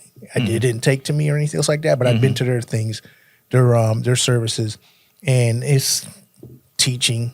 You know what I'm saying? Let's put it that way. They're about the teaching, so I've been there. So that was my experience there. When I got to AA, they go by the big book, they call it, of Alcoholics Anonymous. It's steps, practical teaching, read from the big book. From there, I transitioned to the Bible, reading the Word. And that's what, when bringing Charles back into it, he would tell me some stuff, and go home and where to say that at? You know what I'm saying? That's how the word got in me, big time, because I wouldn't challenge him to his face, but I'd be like, are you sure about that? Let me look at this up. That's my thing. Let me look this up. And I've always been a book person. You know what I'm saying? A bookworm. I don't read books now. But when I was younger, I did. You know what I'm saying? I read encyclopedias when I was a kid. I had the encyclopedias, I read them bad boys. But that's where it's always been word for me. Okay. So. Well, give me your top 5 gospel artists. And they don't have to be in... Top 5 gospel artists. Yes. It don't have to be in no order, just Bill Brown. Okay. Top 5 gospel artists. Okay. Fred Hammond. Okay. Kirk Franklin. I'm going to throw in Eddie Bautrip. Okay. In them. Let me tell you one song. I got to say this, okay? This is a local San Diego thing. My buddy Josh A just passed. And Josh A had this song, My Gratitude. Oh, yeah. Love that. I was there when he sung that at the concert. Yeah. That was one of my favorite songs since I've been in. So you're putting him in I'm going to put that song. Well, no. I'm saying, yeah. Because I'll put a gospel artist, so I'm saying, I'm gonna put Josh A in there. I'm gonna put Josh A in there just because I know his heart was in it. You know what I'm saying? So that's the thing. That's important. Josh A. That's number 4. Yeah. And let me see who else. Ty Tribbett. Yeah. All right. Hey, I can deal with that. Yeah, I'm putting Fred Hammond. Who did you say? Kirk Franklin. Kirk Franklin, Eddie Bautrip, Josh A, and Ty Tribbett. Yep. Hey. Top 5. Top 5. Hey. And again, the one I am so serious about this. I can watch the recording I did when he sang it at our church I can watch that over and over and over and almost be in tears. I'm almost just thinking about it right now because just quick testimony on Josh A myself. When I was there at that concert, I did not realize that he was that talented and gifted. Yeah, he did a concert. Watch that brother get on instruments after instruments, and that was his concert that night. Yeah, and that's when it really opened my eyes about, man, Josh ain't no joke, because I always had seen him come to North Park, but I didn't know he was. Yeah, he did a concert the year before at another church, and I remember, and it was huge success. I got pictures of it. I might be showing them while we're talking about this. I was doing the sound over on the side, but I didn't record it. But he always would say, man, I want to do another concert. I'm going to do it at North Park. I want to do another concert. I'm going to do it at North Park because I need you to be my sound man, blah, blah, blah. And he would always talk to me. He talked about it, I think, for about at least a year and a half before he actually did it. And then he did it at North Park. And, that was huge. So, yeah. All right. One of my favorite songs. Gratitude. Yep. All right. Well, Bill Brown, we about to shut this thing down a little bit there, but before we do, this podcast, trying to help someone. Okay. Where did that come from? What is God giving you to give to the people? Okay. So on this podcast, trying to help someone. Okay, so let me go back. Okay, so like I said, I'm going to have another. It's probably going to be the third episode. I already did. We recorded one.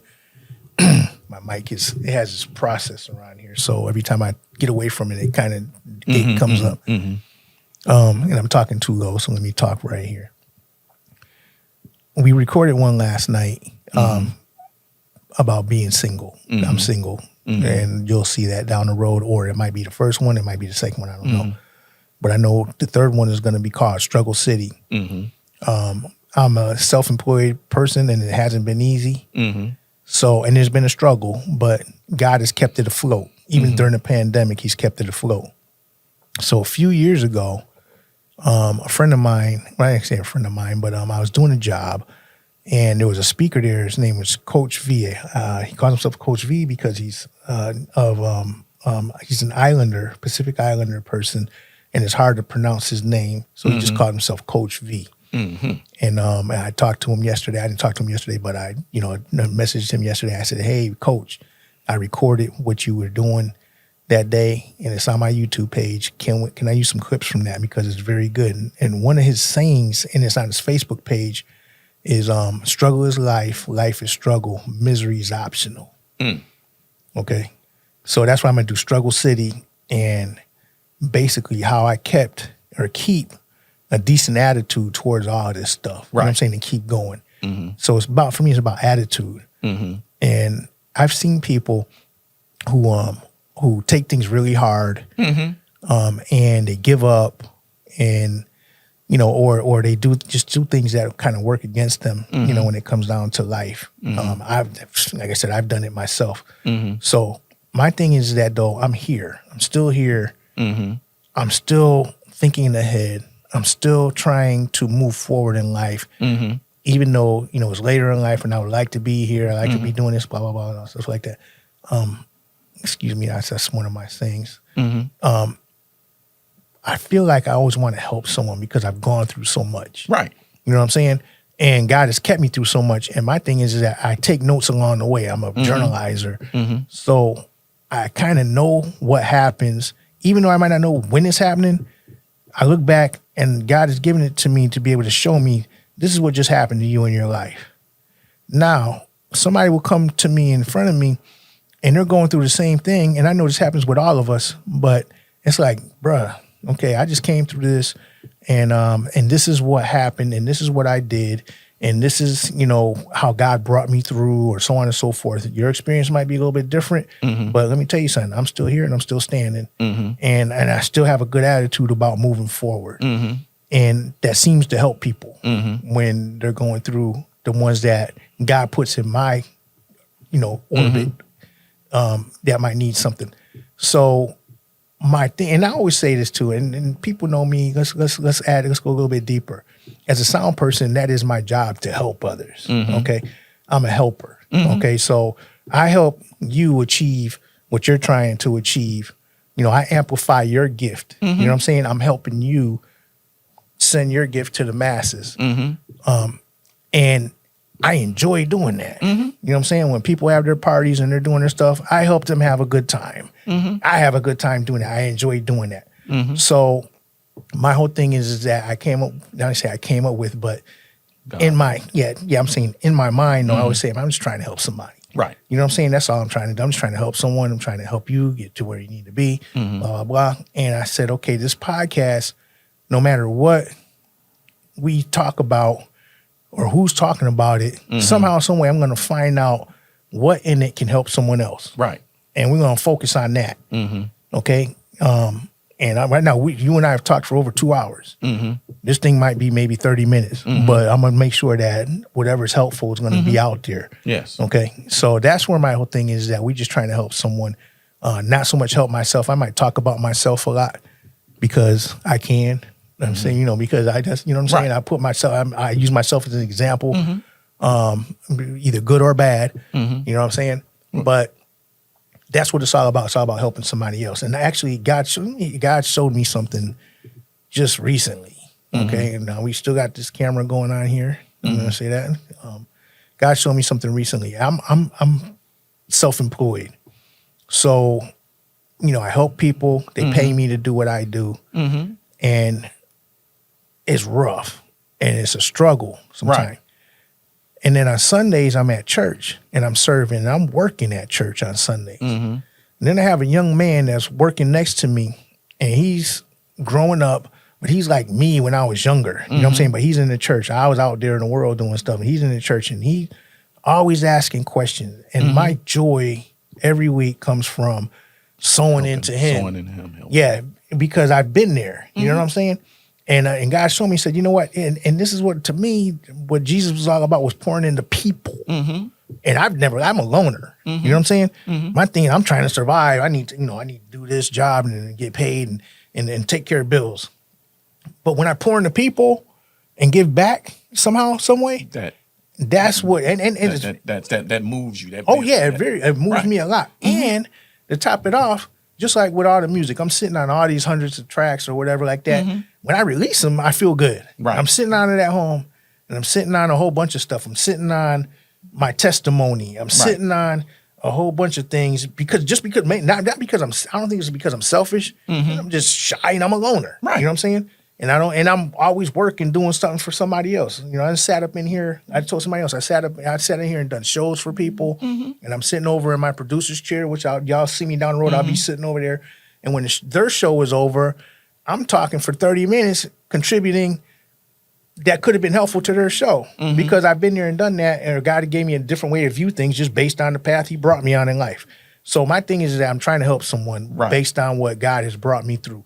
And we went through a lot, but I haven't even gone through there's some stuff that I haven't even touched. Right. You know what I'm saying?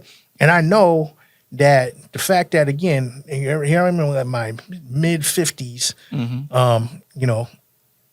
and still making it. Right. As a black man in California, who does a business for 16, 17 years as a sole proprietor and still makes it? You know what I'm saying? Only God. He told me He established that. You know what I'm saying? He said, I established you here. I wanted to go. I was thinking of going back to Connecticut. I'm talking now. I was thinking of going back to Connecticut a few times during the pandemic. Actually, when I went to visit the last time, I was like doing some reason. No, God, no, I established you. I established you here to do what you do. And, I might not be, where I think I want to be. Right. But He keeps me, you know what I'm saying? And keeps everything going. So with all that, I tend to pay attention to what God's doing. And I can use that and try to share it with someone else, what He's done to help me out. Right. Okay. And I can't take none of the credit. From the day I was to the curb and I went to the crisis center, I can't take none of the credit for the path that I've been on, but I'm paying attention along the way. You know what I'm saying? And I'm doing what God put in me, whatever skill set He gave me, or whatever. I'm trying to use everything I have that He given me. And now He said, it's time for you to give it back somehow, some way. I have recordings from preachers, conferences, all this stuff. I have online radio stations. Y'all need to know this. I have a YouTube page. Okay, you want to look at some good sermons? That's my outlet. Right. You know what I'm saying? For the work that I've done, it's like my outlet for that to try to help someone else is you guys go there and watch these messages. And, I watch them from time to time. I listen to messages I've heard 4 or 5 different times. And I could listen to one today that I heard 5 times and be like, man, that hit me real good today. Right. You know what I'm saying? Well, so we're going to end it like this, but we definitely thank God for you. The story you have given us today, the journey, has pretty much told us the ministry is helps. Exactly. I agree. I watched you. Totally agree. I watched you many a times up there in the booth, and Joseph needs this, Eddie wants this, David wants this, and you've just, your countenance, your character, you just do it. Right. That's a gift. Yeah. Because everyone can't do that. Right. I mean, some people will probably get frustrated, right. but that's just the gift that you're in. You're in the ministry of helps. Right. So this podcast that you started is something that God gave to you, and we want to continue to have you go forth in it. Amen. Because that's what God has given you, the gift of helps. Right. And we're looking forward to many times where you're going to come forth with this podcast. We're just trying to help someone. Exactly. And we thank God for you. And like I say, I've watched you. I've known you for what? 20 plus years. Oh yeah. Over 20. Yeah. Yes. And you know stuff, stuff that no one else knows. There you go. You know what I'm saying? So I think I myself thank God for you, and I want to continue to watch this journey that you go through. Right. And I appreciate you. Because like I said, I don't have I don't have too many people that I share stuff with, but God had put us in a place where you remind me of a family member or something. You know what I'm saying? So we like family to me. You know what I'm saying? Bill, you are my family. Right. I consider you family, and I know that everything you're saying here is the truth. Amen. You definitely that's in your spirit to help someone, and we thank God for you. That's what I say. Keep going forth with this podcast because it's needed. Right. Right. All right. I got you. Okay. God bless you. Yes, sir. God bless you.